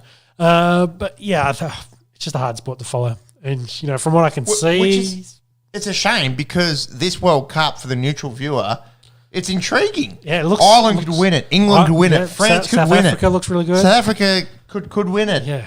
Yeah. New Zealand looked beatable. So 100%. Yeah. So in that respect, I think it's semi-interesting. Oh, I agree, 100%. I just don't know how you can have, a pinnacle competition and have so little aspect, so little access to it, and so little media intrigue. There's a snippet here, there's a snippet there. You wouldn't really know it's on. Yeah, I don't know. I don't think they know how to. Well, for Australians, I don't think they know how to sell it to Australians. I think if you probably looked at the numbers, since the last time we won the World Cup, their viewership numbers are probably the exact same they were then. It's the same old heads that have been following the game. It's probably lower. Yeah, there is a death rate, but the same old heads following the sport for that time. I'm just not sure how they're getting, the young market, how they're getting fans into this sport. Like, it seems very difficult specifically in this country. Go Georgia. Yes. Shout out to Fiji. Yeah. Okay. Should we talk about some NFL? Yeah, we might as well. Got to get the button right here. Yep. Oh! He broke his ankles! Big month. First month is over. One of our favourite sports. Got the gridiron here. The gridiron is actually what they play on, but we'll get the ball. Super Bowl faves. Can't go past the Chiefs. They're always good. Yeah. They're short. They have lost. Detroit beat them on opening night. Yep. Healthy Mahomes. Mahomes been not lackluster. He hasn't looked like the best person to play football ever in the first 4 games. Yeah, I think they just haven't settled in their wide receiver group yet. They play 7 or 8 wide receivers every game. Like, that Rashid Rice looks pretty good, I reckon. Yeah, but then they have Sky Moore and Tony and MVS and all playing ahead of him. Then Justin Watson gets thrown in there. Justin Ross gets some snaps as well. I wonder if they're just trying to find the right chemistry for Mahomes at the moment. They haven't settled on their, say, top 4 guys that they should be playing on. And there's certainly no clear X, Y, Z. Yeah, there's no Tyreek, essentially, is what we're getting at. That's right. And or X, Y, Z is Kels. Yes, and then there's the rest. Exactly. Like, Kels is there. He's going to get his, but I think they're just throwing lots of darts to try and find someone that they can pin their hopes on as a Tyreek replacement. And they've got a lot of really good, talented dudes that I think have that kind of capability to be really good in that receiver room. It's just I think they need to settle on them because I don't think they keep doing what they're doing now come playoff time. Like I think they have to have a more solid chemistry and a solid game plan going forward. But I think they're good. I think the Bill, like we're talking AFC, I think the Bills have really taken a step this year. I think they just seem locked in. James Cook running game is what they really lacked. Mm-hmm. They now have that. And their defense is playing pretty well. Mm-hmm. Von Miller's back this week, though I think they lost White, quarterback, to Tredavis White for the season. I think he did his ACL. No. That's a big loss. So that is a big loss for them. But, you saw what they did against the Dolphins last week, and the Dolphins were, everyone thinks they're going to win the Super Bowl after putting 70 on Denver. Like easy. Took care of business. Yeah. But then, the Bills came out and smacked them. So, there is kind of levels to this. But then on the flip side, you've got the two undefeated teams in the NFC, that being the 49ers and the Eagles. And for mine, possibly looking stronger. Yeah. Like, I think the difference is AFC probably stronger offenses. Yeah. Better defenses in the NFC. Like the San Fran and Eagles defense, you'd take over Bills and the Chiefs defense. They're both nasty. So hands down, they've been unreal. Like I think the Eagles offensively really haven't hit their stride yet. They've kind of needed to work through their... Just done enough. Yeah, because they lost both the offensive coordinator and defensive coordinator last year after the last coaching round. So I think they're learning on the offense and, the new system, whatever, put in place. AJ Brown had a quiet start of the season, came on in the last two games. So I think they're only starting to hit their straps. 49ers, on the other hand, I think... They look like world beaters. Yeah, Brock Purdy has only lost one game, and that was the one he blew his elbow out. So Mr. Relevant, hey? What's your thoughts there around, from a front office perspective? We've seen... Keep throwing those darts until you hit one. But what about all these teams that pay, you want to pay Patrick Mahomes, you want to pay... like Lamar Jackson, Joe Burrow has been underwhelming, but you want to pay these guys, but their approach has been, let's pay our offensive line, let's pay our defense, and we'll go with a fucking rookie and now a sophomore quarterback. If I told you the 49ers are $40 million under the cap and they're going to roll that over to next season, would you be shocked with the team they've got at the moment? It's incredible. Yeah, it's because they're paying the quarterback under $1 million this season. You're saving $49 million right there. Yeah, he's getting... I think he's on $875K for this season. Bro, I saw plus some incentives. I saw a meme about Brock Purdy's bedroom in San Francisco with ridiculous rent. He's in Harry Potter's room. He lives under the fucking stairs. Yeah. That's where Brock Purdy lives. I don't think that's... He's rooming with one of his teammates to keep the rent down. So he sleeps in Trent Williams' sock. Yeah, that's where he sleeps at night. Yeah, I'm pretty sure he gets his dinners and stuff taken care for him from his offensive line. Like those boys will be making decent cash, but. That's the system we've got. You try to get young quarterbacks in through the draft. I think it's smart. Yeah. If you get them on that 4-year deal, if you get them in the first round, it's a 5-year deal, and of course you pay them a little bit extra, but you're still well under market rate for a quarterback getting rookie. And credit the 49ers to keep throwing the dart, getting a dude, being happy to move on from Jimmy G and Trey Lance, and be like, yep, we'll take the vet and Sam Darnold, and that'll do us. Yep. Save money and move it elsewhere. So. Yeah, credit to them. They can reinvest that in the offensive line, the talent on the offense, and then in the defense. Like they're going to have to pay Bolsa at some point. Well, they did. He's the highest paid defensive player in the NFL, I think now. But they could because they had all that money. So. Hey, you look at that defense as well. Like obviously Bosa is a generational talent. Fred Warner is a top 3 inside linebacker. We saw how much Hufanga came on last year. Yep. I know they're not the favourites.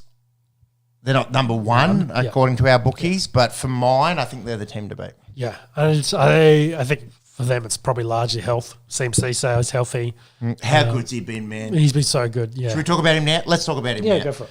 So consensus number 1 running back in fantasy drafts and whatnot, and a notoriously risky position over the last few years, the number 1 running back. Yep. He's been so elite. He's on track to score 30 touchdowns this year if he keeps up the way that he's been going. Had 45 odd points in fantasy football last week, and he plays behind that offensive line, so like he's going to get plenty of opportunities. They're going to put him in some of the holes he's been running through. Yeah. You fucking drive a bus through there. My grandma could run through them. So yeah, there's big holes. She's been dead for 20 years. It's incredible the work that his O-line is doing, but just the talent that bloke has. Which I think just makes again, back to Purdy, his job easier. Yeah. Yep. He just needs to hand it off to CMC, draw that defense in, and then just make correct reads on open dudes. And, Debo Samuel and Brendan Ayuk will get open for you. Ayuk he's taken a step in the last year as well. Yeah. Like, I think Debo's probably plateaued a little bit, but now... As a true receiver, I think Ayuk's the better receiver. Yeah. Debo is just so deadly to do other things. So strong. Yeah, he's... put him in space and he's a problem. So. See, a couple of weeks ago, when the first contact, he made about 9 yards, and then he carried 4 dudes, and he dead set made 11 yards after contact with just leg drive. Elite talent. So, those four teams we mentioned, they're the heavy favourites at the moment. Hopefully you've got a bunch of players from those teams on your fantasy teams, because that's the premier kind of offenses at the moment. For guys scoring lots of points. So, I think they're going to be looking good going forward. We'll go to the other end of the spectrum. We probably won't spend as much time on this, but Caleb Williams looks like a real talent. Yeah, scored 4 touchdowns yesterday. On track to get the Heisman Trophy. So, he said, I think he's listed 4 clubs that he'd go to, or otherwise he'd go back to USC. So he may not declare. He may not declare unless he gets one. Because I think the chat's been, if the Bears get it, he's like, I'm not going. I don't want to go to Chicago. Probably couldn't argue it at this stage. Yeah, so I'll go back to play another year of college football. Which is interesting. Did he say where he would go? Or he's just said that? Yes, so I only remember the Raiders were on the list because I was like, why the fuck would you go to the Raiders? 6 stadium. They got a sphere and shit now. Maybe it's Vegas. Vegas is the reason. I can't remember the other ones off the top of my head. None of those. Well, those 4 there listed. None of them. I've got Panthers, Cards, Bears, Giants listed as the worst teams at the moment. Panthers are the only one without a win. Cards 1-3, Bears 1-4, and Giants 1-3. And it wasn't any of those. So which doesn't bode well for his chances. Cards might not want him. Josh Dobbs has been him. Yeah. Outside of winning games, that Giants game they choked. Yeah. Big time. But they actually have. I think they're 1-3 because a lot of people are saying this is going to be the worst team in football.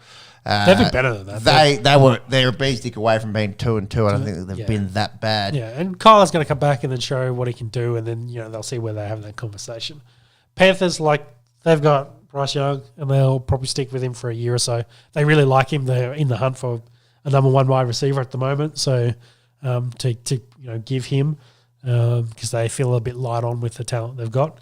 Bears, if they get one, it sounds like they will take a quarterback and move Fields. There's already been chat now that they should move Fields and put him in Atlanta, because Atlanta's kind of in the quarterback market at the moment. Sounds like they want to give up on Ritter. And Fields fits really well for what they want to do over there. And has a bit of a history, being a bit of... I don't think he's a Falcons fan, but... He's from Georgia. He's from Georgia, so he's in the area. So, that makes a little bit of sense. But, Bears will probably only do that if they know... If they're in full tank season, which they thought they'd... What was the game they won that they thought they'd lose? They beat the Commanders? Yeah, they beat their Commanders in that game. No, they were in 4. I guess they were in. There's some chat if they kept that trajectory, the Fields was gone. They're going to move. But I think the win, they'll start thinking about it. But we'll see we go. Do you think all this knock on Justin Fields is warranted? Oh, he just needs to play Denver and it fixes you, because he then went still out lost. But he threw 4 touchdowns. It wasn't his fault. No. They lost that game. So again, it's early in the season. They're starting to get into their rhythm. Maybe he's improved. He played an excellent back end of last year. So that's where they want to get him to, and hopefully he can pick up the pace here. So Giants, they've just paid Daniel Jones fuckloads of money, so I don't think it's likely they'll move him. What about the surprising teams? So we spoke about Bryce Young and the Panthers being 0-4. How about CJ Stroud and the Texans? Desmond Tutu. Looking good. Stroud might be the best quarterback out of the draft. Yeah, and I think it was... Who's their tight end? doesn't really matter. But he's Dalton Schultz. No, it wasn't Dalton. It was the other one. Who was there last year? The backup. Doesn't matter. His quote, though, was winning that game last year was the best thing that ever happened to us. Because, that meant, that move, that fuck you from Lovie Smith to get him out of the first draft pick, so they missed out on Bryce Young. Ends up they get CJ Stroud and might end up being, the best thing that happened for him. He looked like a prototypical quarterback there, one of the most pass-happy offenses in football at the moment. And, their offensive line, I think, is missing 4 of their 5 starters. Which is incredible. Their defense is only just, starting to come on. They did get, defensive players. Is it Matthews? No. Who was the guy they drafted right after CJ Stroud? They traded back up for? Willie Anderson. There you go. Yep. He's coming on. Like, their defense is starting to come on. Like, they're not going to trouble anyone this year. They're not playing playoffs, I don't think, this year. No. But in that division, yeah, well, they might win that. True. They may win that division. there's no really good football teams in that division. Agree. But I think they're maybe on the cusp. That's how I feel. Like they're just about to start something. They're finally, paying off on some of their drafts. I really like what they've been doing through their drafts. They're starting to pay off. Their window could start to crack open. What about the Bucks? 3-1. A lot of Baker hate at the start of the year. Yeah, it's just proved to be good. I think it helps when you have elite wide receiver talent. Mike Evans still pretty good. Yeah, Chris Godwin, he's got some guys he can throw to, and the defense is still largely there from their Super Bowl year. Like they can still play good defense. So I think they've. Again, I'm not sure if they can keep that run going all the way through into playoffs. Again, it's early, but from what we're seeing, like Baker's making good decisions. He doesn't turn the ball over. And much like the Texans in the AFC South, you have to think of the NFC South. It's not stacked anymore. Like the Saints have been a little bit underwhelming. The Panthers haven't won a game. Yeah. Atlanta's probably played a little bit overs, but you can't see any of those teams being powerhouses. Yeah, I think the Saints are probably their only competition at the moment in that division. And that kind of depends on how Derek Carr's going and his health. He's looked pretty good. The Saints have looked good with Carr playing, but he's been a bit banged up of late. What about players? We spoke at length about your disappointing teams. Oh, sorry, disappointing.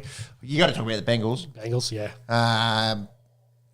Yes, Joey Burr's been hurt. And he's played like it too. Yeah, did Chase have 1 catch or 2 catches last week? Not many. Not many. And he after the game, it was basically just like I'm always open. Just throw me the ball.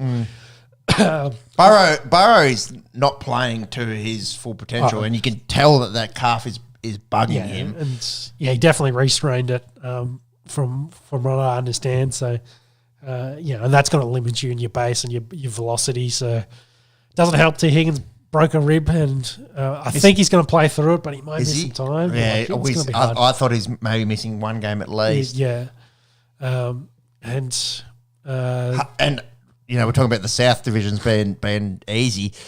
That AFC North is hard. Like the Steelers. Yeah, it's all Steelers and Ravens. Steelers defense is good. Ravens have been good. Browns haven't been bad by like that's a hard division. That's always like a close, gritty, hard fought out division. So you have to be playing the same sort of football to win it.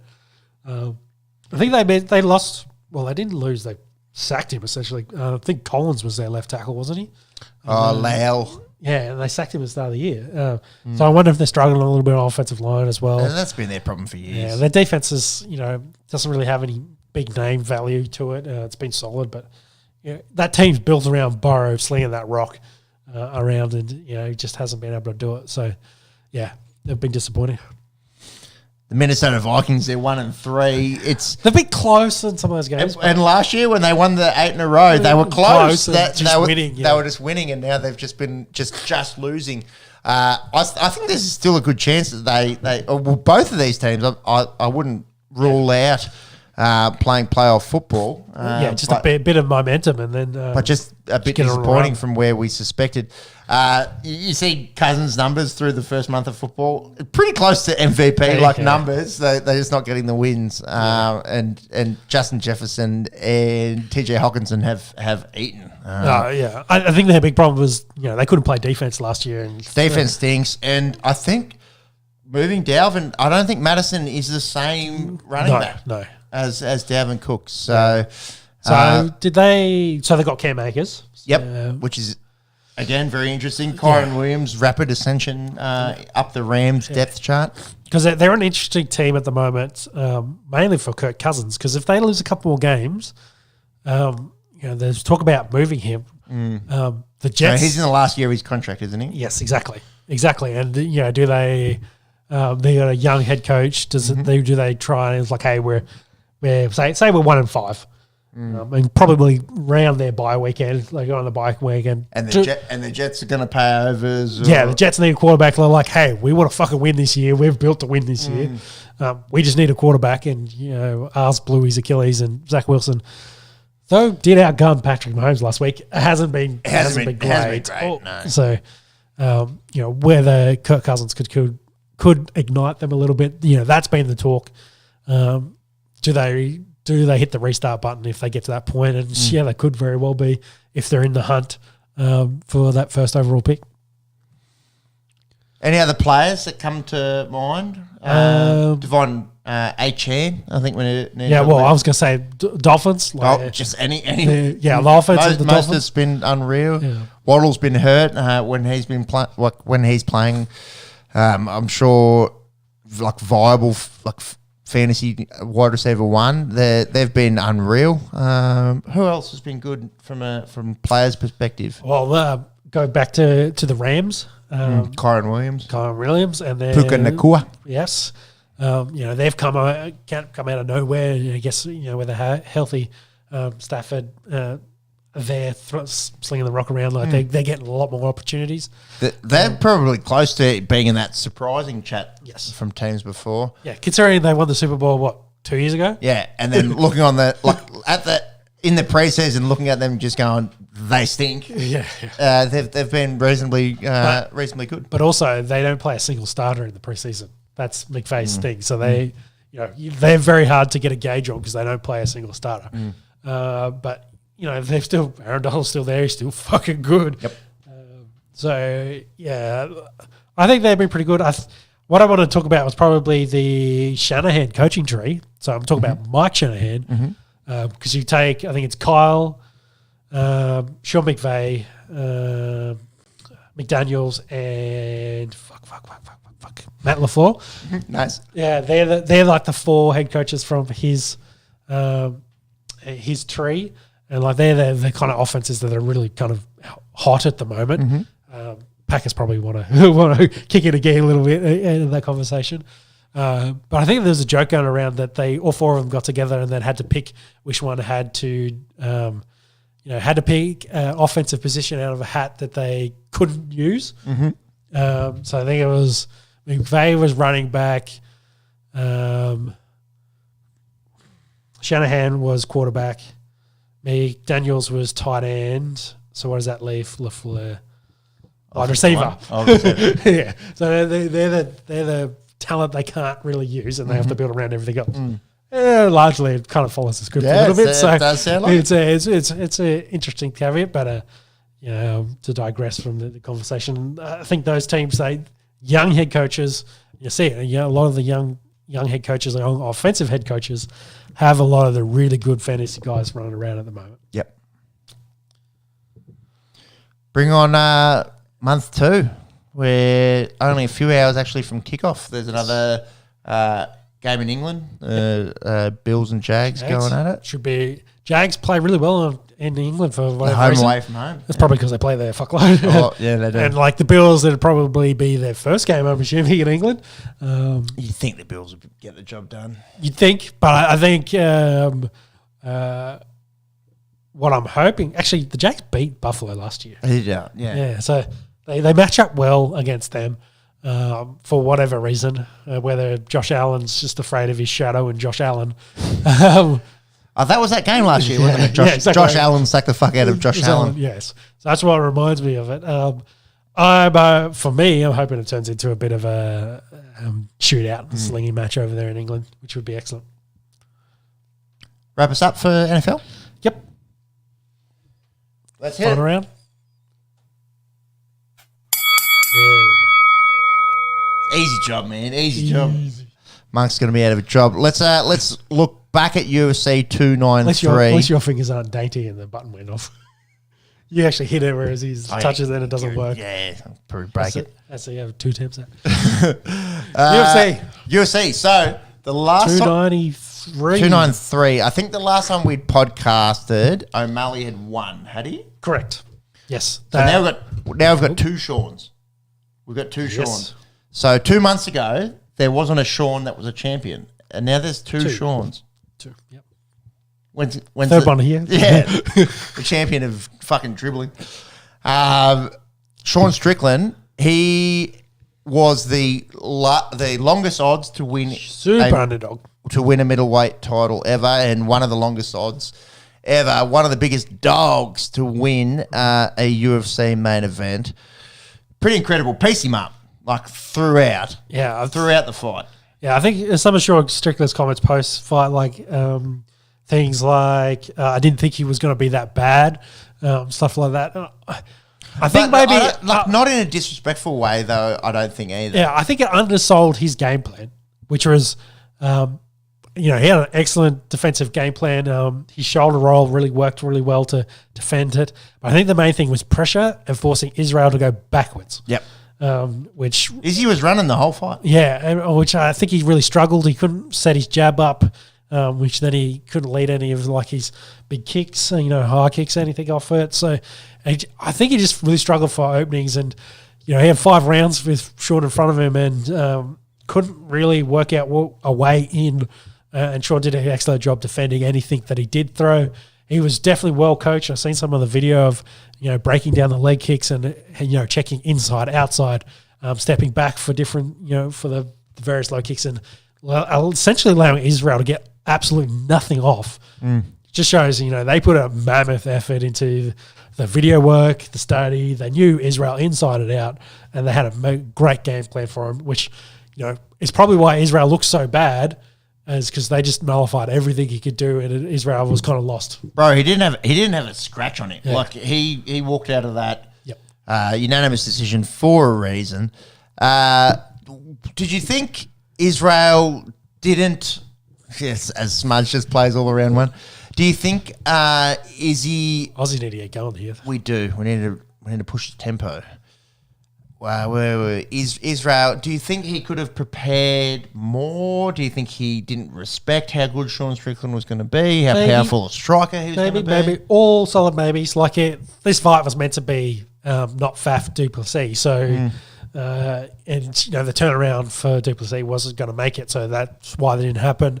Sean, I guess, Semi was a late replacement. It was more than enough time for both of them to have a solid camp for this leading into it. But... yeah, I don't know whether I can't say Israel didn't expect Sean to be this forward and this forward pressure, because that is Sean Strickland's game. He does that in every fight. It's the reason Pereira knocked him out, essentially, because he was coming forward and wanted to have a kickboxing fight with him. Pereira was like, fine, have a left hook, see how you deal with that. And that's all she wrote. So Sean was really didn't do anything out of the ordinary. I think he just did everything he was capable of doing to its best extent on that day. And Israel really had no answers, and I don't think he had any other tools or anything he could have thrown in there. Because let's use John Jones' example. If that was the case, John would have switched to his wrestling and gone, "Hey, let's try something else." Try to have an answer. Whereas Israel really is not known for that. Sean was probably the better wrestler of the two, if you want to flip that coin. I think it was, he was stuck in what he was doing. Very hard to fight going backwards, and they really had nothing they could do with it. So, I think it was just a masterclass of coaching and delivering on a game plan from Sean Strickland to get past Israel. Do they have to run it back? It's the most obvious choice. Yeah, but I hate it. Why? For the middleweight division at the moment. Because Duplessis is so good. And Well, look at what Israel's happened to Israel. He's got the belt back, then he loses to Pereira, gets knocked the fuck out. They give him the immediate rematch. Generally, you get knocked the fuck out, you don't get a rematch like that. But they're like, hey, the storyline is awesome, so let's do that against Pereira.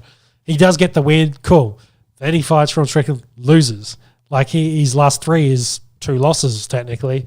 Like I think he's kind of at the point where he doesn't need an immediate rematch and should probably go away, have 1 or 2 other fun fights.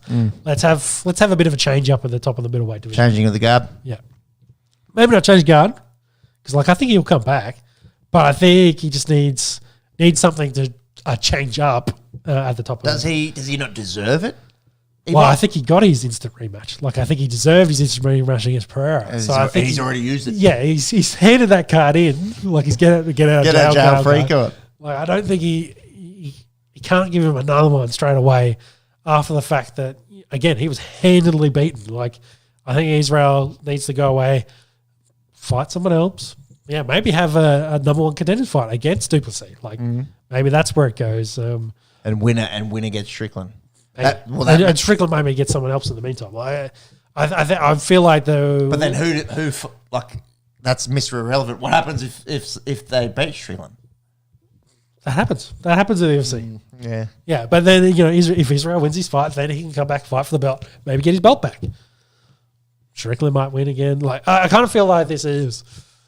Do you remember Bisman beat Rockhold? Like had no chance. Yep. Long time ago. Kind of feels like that, and then Bisman then went off and had a bunch of fun fights. Didn't fight anyone in the middleweight division, and then retired. Maybe that's kind of where I think Sean should go. Have some fun fights. Israel needs to go away, sort some things out. The division needs to sort itself out a little bit, and then have a true challenger. That's what I feel. I'll respectfully disagree. I think run it back is the most obvious choice. We'll see. We'll probably find out in the coming month. He's one of their major stars, so I guess there is a reason why they'd want to run it back for him very, very quickly. But if you asked me if he deserved it, I don't think he deserves it. Interesting. I think they'll probably do it because it makes lots of money. Name value. Exactly. Bam Bam, he's on a 3-loss slide after that incredible run, which included knocking out Derek Lewis. Yeah, he's done it before. But he has been on a slide before. It is the heavyweight division though. That's right. That's what it is. Like, and Volkov looked very, very good. Yes. Ezekiel choke. Yep.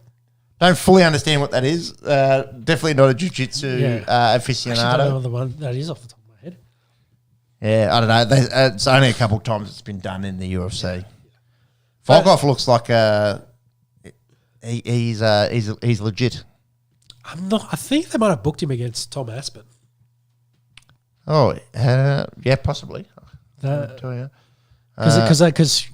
the top of the division. Well, both up and coming. Well, not even up and coming. Like next in lines, if you will. Yep. I know they've fought already. Volkov and Aspinall. So that's why I think there's talk about them running it back.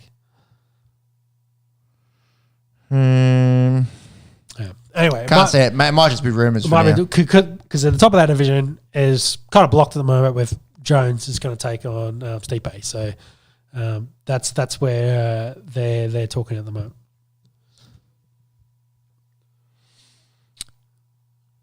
July 22, 2023. That's in retrospect. So that happens. So, yeah. So I don't think there's anything announced for those two. What's that? That was recent. Has named to. So he's named guys that he wants to fight. Yeah. So maybe that's where. Got an article here which says Aspinall has named 2 guys that he wants to fight. Gainel, Sergey. Yeah. So. I get, but he's kind of top of the division at the moment. So if they're coming for loss, he might get out of those. Anyway, but for Tua, for Ty, sorry, Tuivasa, needs to go away, work on his game, And I think he did that after the losing to Santos in Adelaide. We were there. No, I was there. Went away, had a couple of losses following that, retooled his game, and then went on a run. So, that's just what it needs to do. 100%. He's still young as well. He's 30. Yeah. No reason why the Shui Vasa can't make it. Stipe's going to fight John Jones at 41, so yeah. Incredible. All right, should we look forward to 294? Well, did you want to talk about Israel's legacy? Yeah, I think. As a middleweight champion at this point? Well, straight up, is he the best middleweight of all time? I think Anderson Silva's still the best. Is there an argument for Israel Adesanya to be the greatest middleweight of all time? Probably, yes. But I think for a dominant champ at middleweight, it was still Anderson Silva was more dominant and for longer. Yep. That's the way I feel of it. Back end of his career wasn't great, but Israel, I just don't think he's kind of got to those levels yet. And a quick Google search will mostly echo what you're saying there, is that Spider Silva is the greatest middleweight of all time. That longevity, the title defenses, it all plays into it. But nearly every article that's coming up here is suggesting Anderson Silva. Yeah. I still feel like it's... Which is crazy to think before this fight. Yep. And again, recency bias must play into it. But if you told me that you thought Izzy was the greatest middleweight of all time, I definitely wouldn't argue the fact.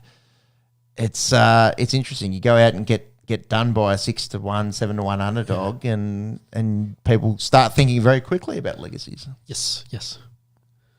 It's a good discussion to have. Oh, it is. So what if Israel goes away, works his craft, has a couple fights, and regains the belt? Is that in itself enough? Just once? He's regained the belt once, so he's technically a 2-time middleweight champion. So I'm saying he goes away, has a few wins and then comes back and gets it a third time. I still feel like Anderson Silva was a more dominant champion. It's a huge name in MMA, Anderson Silva. It's pretty hard to argue against Anderson Silva. Yeah, he's in your top 5 probably of all time. UFC fighters. So, across the divisions, like pound for pound, that's what we're talking about. Yeah. It'd be very hard to unseat him. So both of us are going definite no for Israel right now. I will say, if he's got that belt around him again ever, I think I think I'll go with Izzy. Yeah. But for now, I'm saying no. Yeah. I'd probably go on a run as well, like beat Strickland, beat Duplessis, beat a whole bunch of other blokes. So there you go. But for now, it's Spider Silva. Yep. UFC 294. It's only a couple of weeks away. We probably won't pod until then. We're sort of at a intermittent. Is that Labuska? Oh, shit. Just watching a bit of the cricket. Makachev Oliveira for the lightweight championship. What's our thoughts here? Oliveira probably had his worst fight of his entire career against Islam last time. So let's hope that doesn't happen again. Did Makachev just seem so much bigger than him? He's not really, but I don't know. I think Oliveira got hit early, and then really didn't get anything off, and it was taken down. The fight was over really very, very, very quickly. So he didn't really get to see. I think from memory, I think that's how it went. They're nearly identical in the way that they line up. I don't know. For me, like Makachev just looks, and maybe it's all the grappling and maybe he just got a bit more size across. I don't know across the shoulders and the chest. Yeah. He just looks fucking big. Yeah. But when was that? That was the last time they fought. It was about this time last 2. year. Yeah. Yeah. So it's about a full 12 months. Yeah. So, Labuska's gone. I feel like, I don't know, maybe it's just because, again, recency bias. I still think Volk won that fight, so maybe I'm more in favour. I just want to see if a bloke smaller than him can piece him up, there's no reason why a bloke the same size can't. Yeah, or maybe I want him to lose and Oliveira to come back. It's been a bit pretty rough for Brazilian champions lately. Yeah, they've lost a lot. They've lost a lot, so it'd be good if you can get one back. So I'm probably biased in the Oliveira camp again. I'm just hoping for a bar-storming fight, like another great fight. Does the fact that it's in the Emirates, does that help Islam at all? Do you think that it's in a time zone that he's used to? There's technically a shorter trip for him. Travel. Yeah, potentially. I suppose once you're in this stage, you're a professional. That shouldn't play into things too much. Yeah. And it's not like it's too far, it's not a massively above sea level kind of thing. Oh, no, it is sea level. Yeah, it's like, yes, it's probably going to be a bit warm. But outside of that, like, it's just another stadium. Really. Yep. It's just another arena for these guys. So, yeah, I don't think it'd be too difficult. In middleweight, Paulo Costa comes back after. That's a decent break for him. It's the Rockhold fight was so it's over a year for him. Yeah. Over a year for I think Paulo actually Costa. Longer for Hamzat though. Yeah, I would have thought similar. Almost exactly the same. Almost exactly the same. So about 12 months for both of them. Hamzat, looked like pretty much unstoppable. Before his hiatus. Was it welterweight coming up to middleweight for this? Which changes first things. Middleweight. Costa looks huge. Always looks huge. On that, what's he call it? It's his spicy wine, essentially, but you know what we're talking about. That's the joke, essentially. But yeah. When he's boozing before a fight. Yes. But I think it's going to be an interesting fight because Costa's a huge dude for that division. Hamzat's just going to want to run through him and wrestle the crap out of him. Get a win here, and then hey, maybe Hamzat Sean Strickland's more of a fun fight. Like that's. I think Hamzat kills him. Yeah. That's my personal opinion from what I've seen. I've seen Costa look very ordinary, where I have struggled to find weaknesses in Hamzat's game in the fights that I've seen. Yeah, I think the only one was against his win. It was technically a win for him against Gilbert Burns. But Burns... when it went the distance, and everyone was like, oh, holy fuck, because Hamzat was finishing people in the first round, flat stick, and people expected the same result against Burns. Yeah, but I think the big thing for Burns was he landed a lot. He smoked, like he pieced him up, fight of the night, and that. Yeah. So if Costa can stay off his back essentially, turn this more into an upright fight, then it'll be interesting to see because dude's big, he hits hard. There's definitely ways for him to win a fight against Hamzat. For sure. My money, I'm going Hamzat. Interesting, this card is largely, I believe... Dagestani, Middle Eastern sort of fellas. Yes, versus Brazilians. Yeah, Johnny Walker. Yep. Well, we just talked about Costa and Oliveira, so it's almost heavily Brazilian versus, what is it, Middle East? The top three are all Brazilians versus Dagestanis. It's interesting. Hamzat is Chechen. Hey, I'm saying Eastern European. I'm with you. I'm just clarifying what I've said. He's not Dagestani. Yeah, big region. Draw a big fucking circle around it. Fun card, 2 weeks away. We'll see what happens. In just a bit of effort. I was just going to say, it is a massive card. There is a lot of other great fights on that card going forward as well. This will be a brief one, I guess. Yeah, just a quick note on the F1. Bastian Vettel.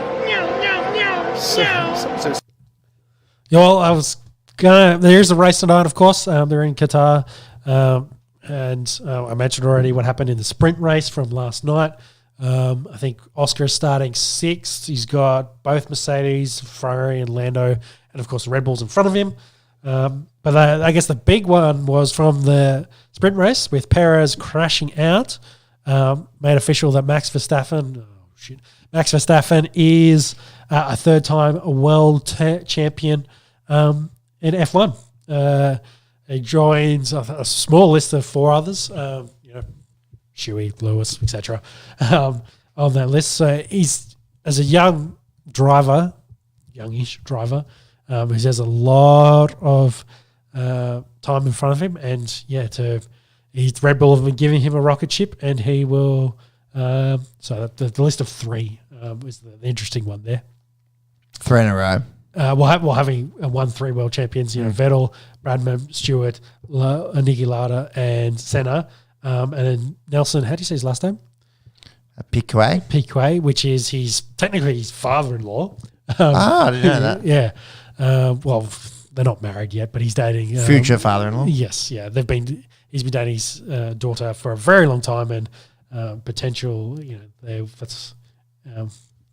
they'll get married at some point. But he joins a great list there, and of course, on top of that list, I think it was it Alan Prost and Hamilton, Van Gogh, and Schumacher. So he's on the way up. Like 3 in a row for him. Red Bull keep giving him a rocket ship. Who knows what the future holds? He will have Perez next year. Maybe Ricciardo will drive next to him. Like he doesn't really have too much challenge within the team, so he needs Mercedes or Ferrari to really step up their game to challenge him to push forward. Might be a bit of a stretch, but we're talking about Nathan Cleary before and being young and the world being their oyster. Highly unlikely that Verstappen finishes his career with 3 drivers' championships in much the same vein as Cleary finishing with 3 premierships. Well, just look at Lewis. If he goes on a run like Lewis did and wins it 6 times in a row, he's going to be up there. There's nothing to say that they can't be dominant again. Nothing to say that Red Bull can't continue their dominance. But I think next year and 2025 is great chances for them. 2026 is when they're kind of all the regulations will change. It's the big shift in F1. When potential new teams will be joining, that might be the time. So if they can capitalize on the next 2 years, they could have 5 by that point.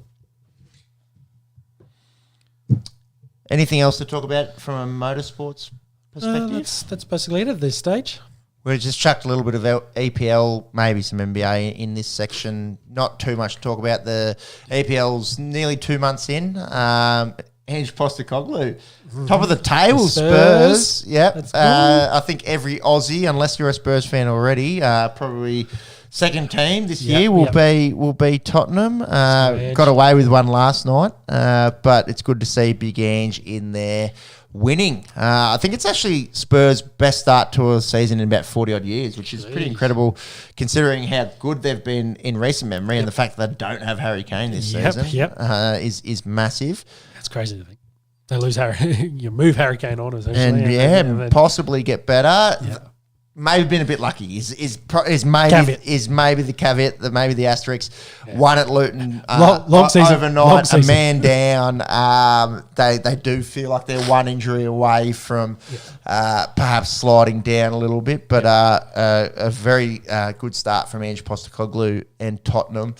A lot of talk around United and struggling, but they've been like that, I guess. Last couple I suppose years, for a few years, but playing Champions League, I think last year was an improvement from where they've been. Yeah, but they haven't been competing for the championships essentially, winning the EPL. So. This year seems like a step backwards so far. Yes. Onana does not look like David De Gea by any stretch of the imagination. I want him to be a good player, but just a few brain snaps. Has literally contributed to a few goals, not just from his keeping errors, but from sort of brain farts in terms of, passing the ball straight to the striker. He's only young. Hopefully he can turn it around. A lot of pressure.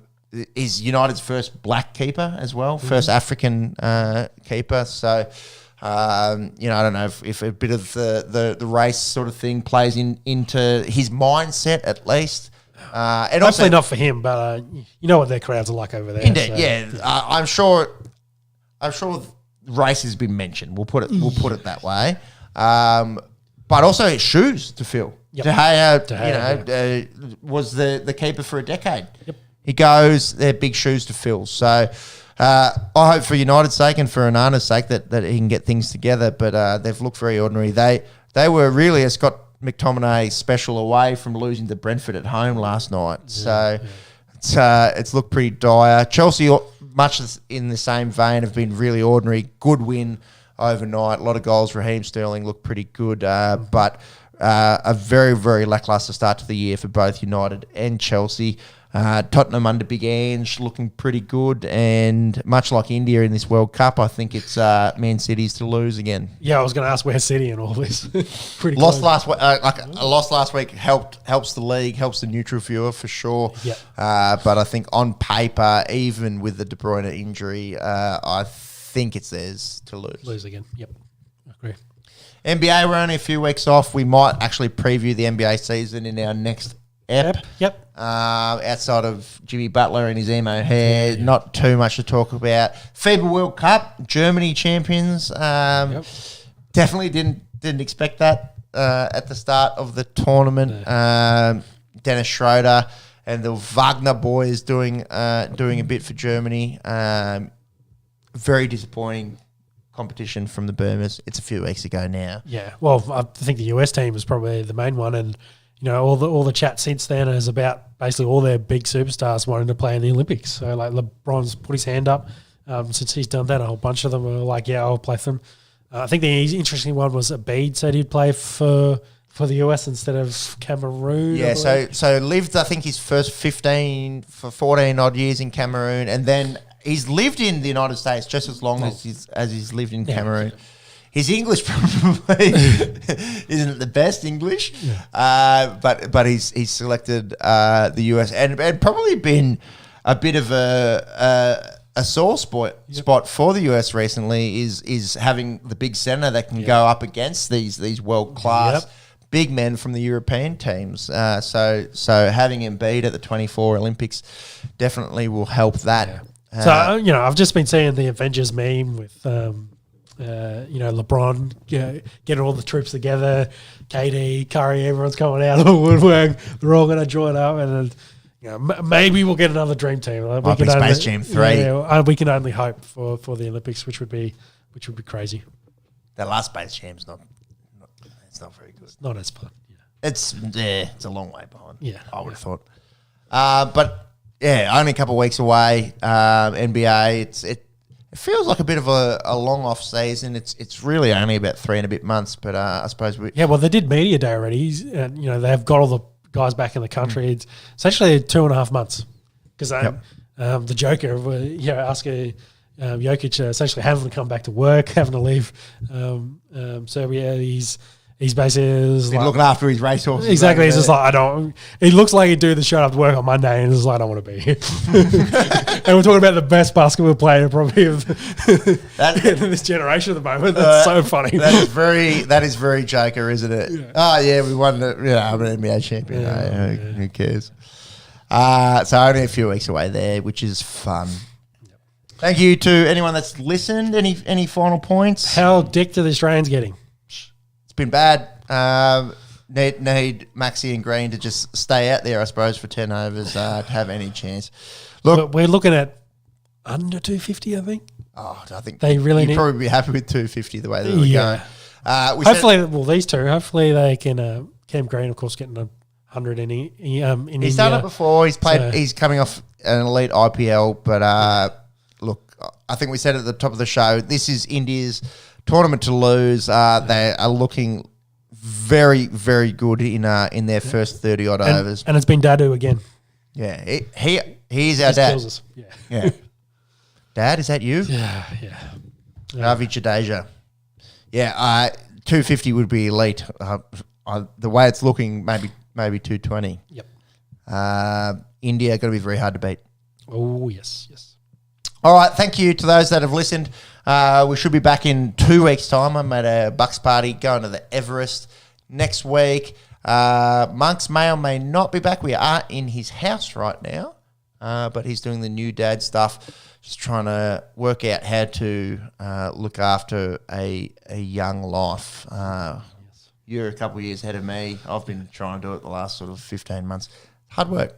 It's hard work. Yep. All right, thank you to those that have tuned in. We'll see you in a couple of weeks' time. Catch you then. Bye.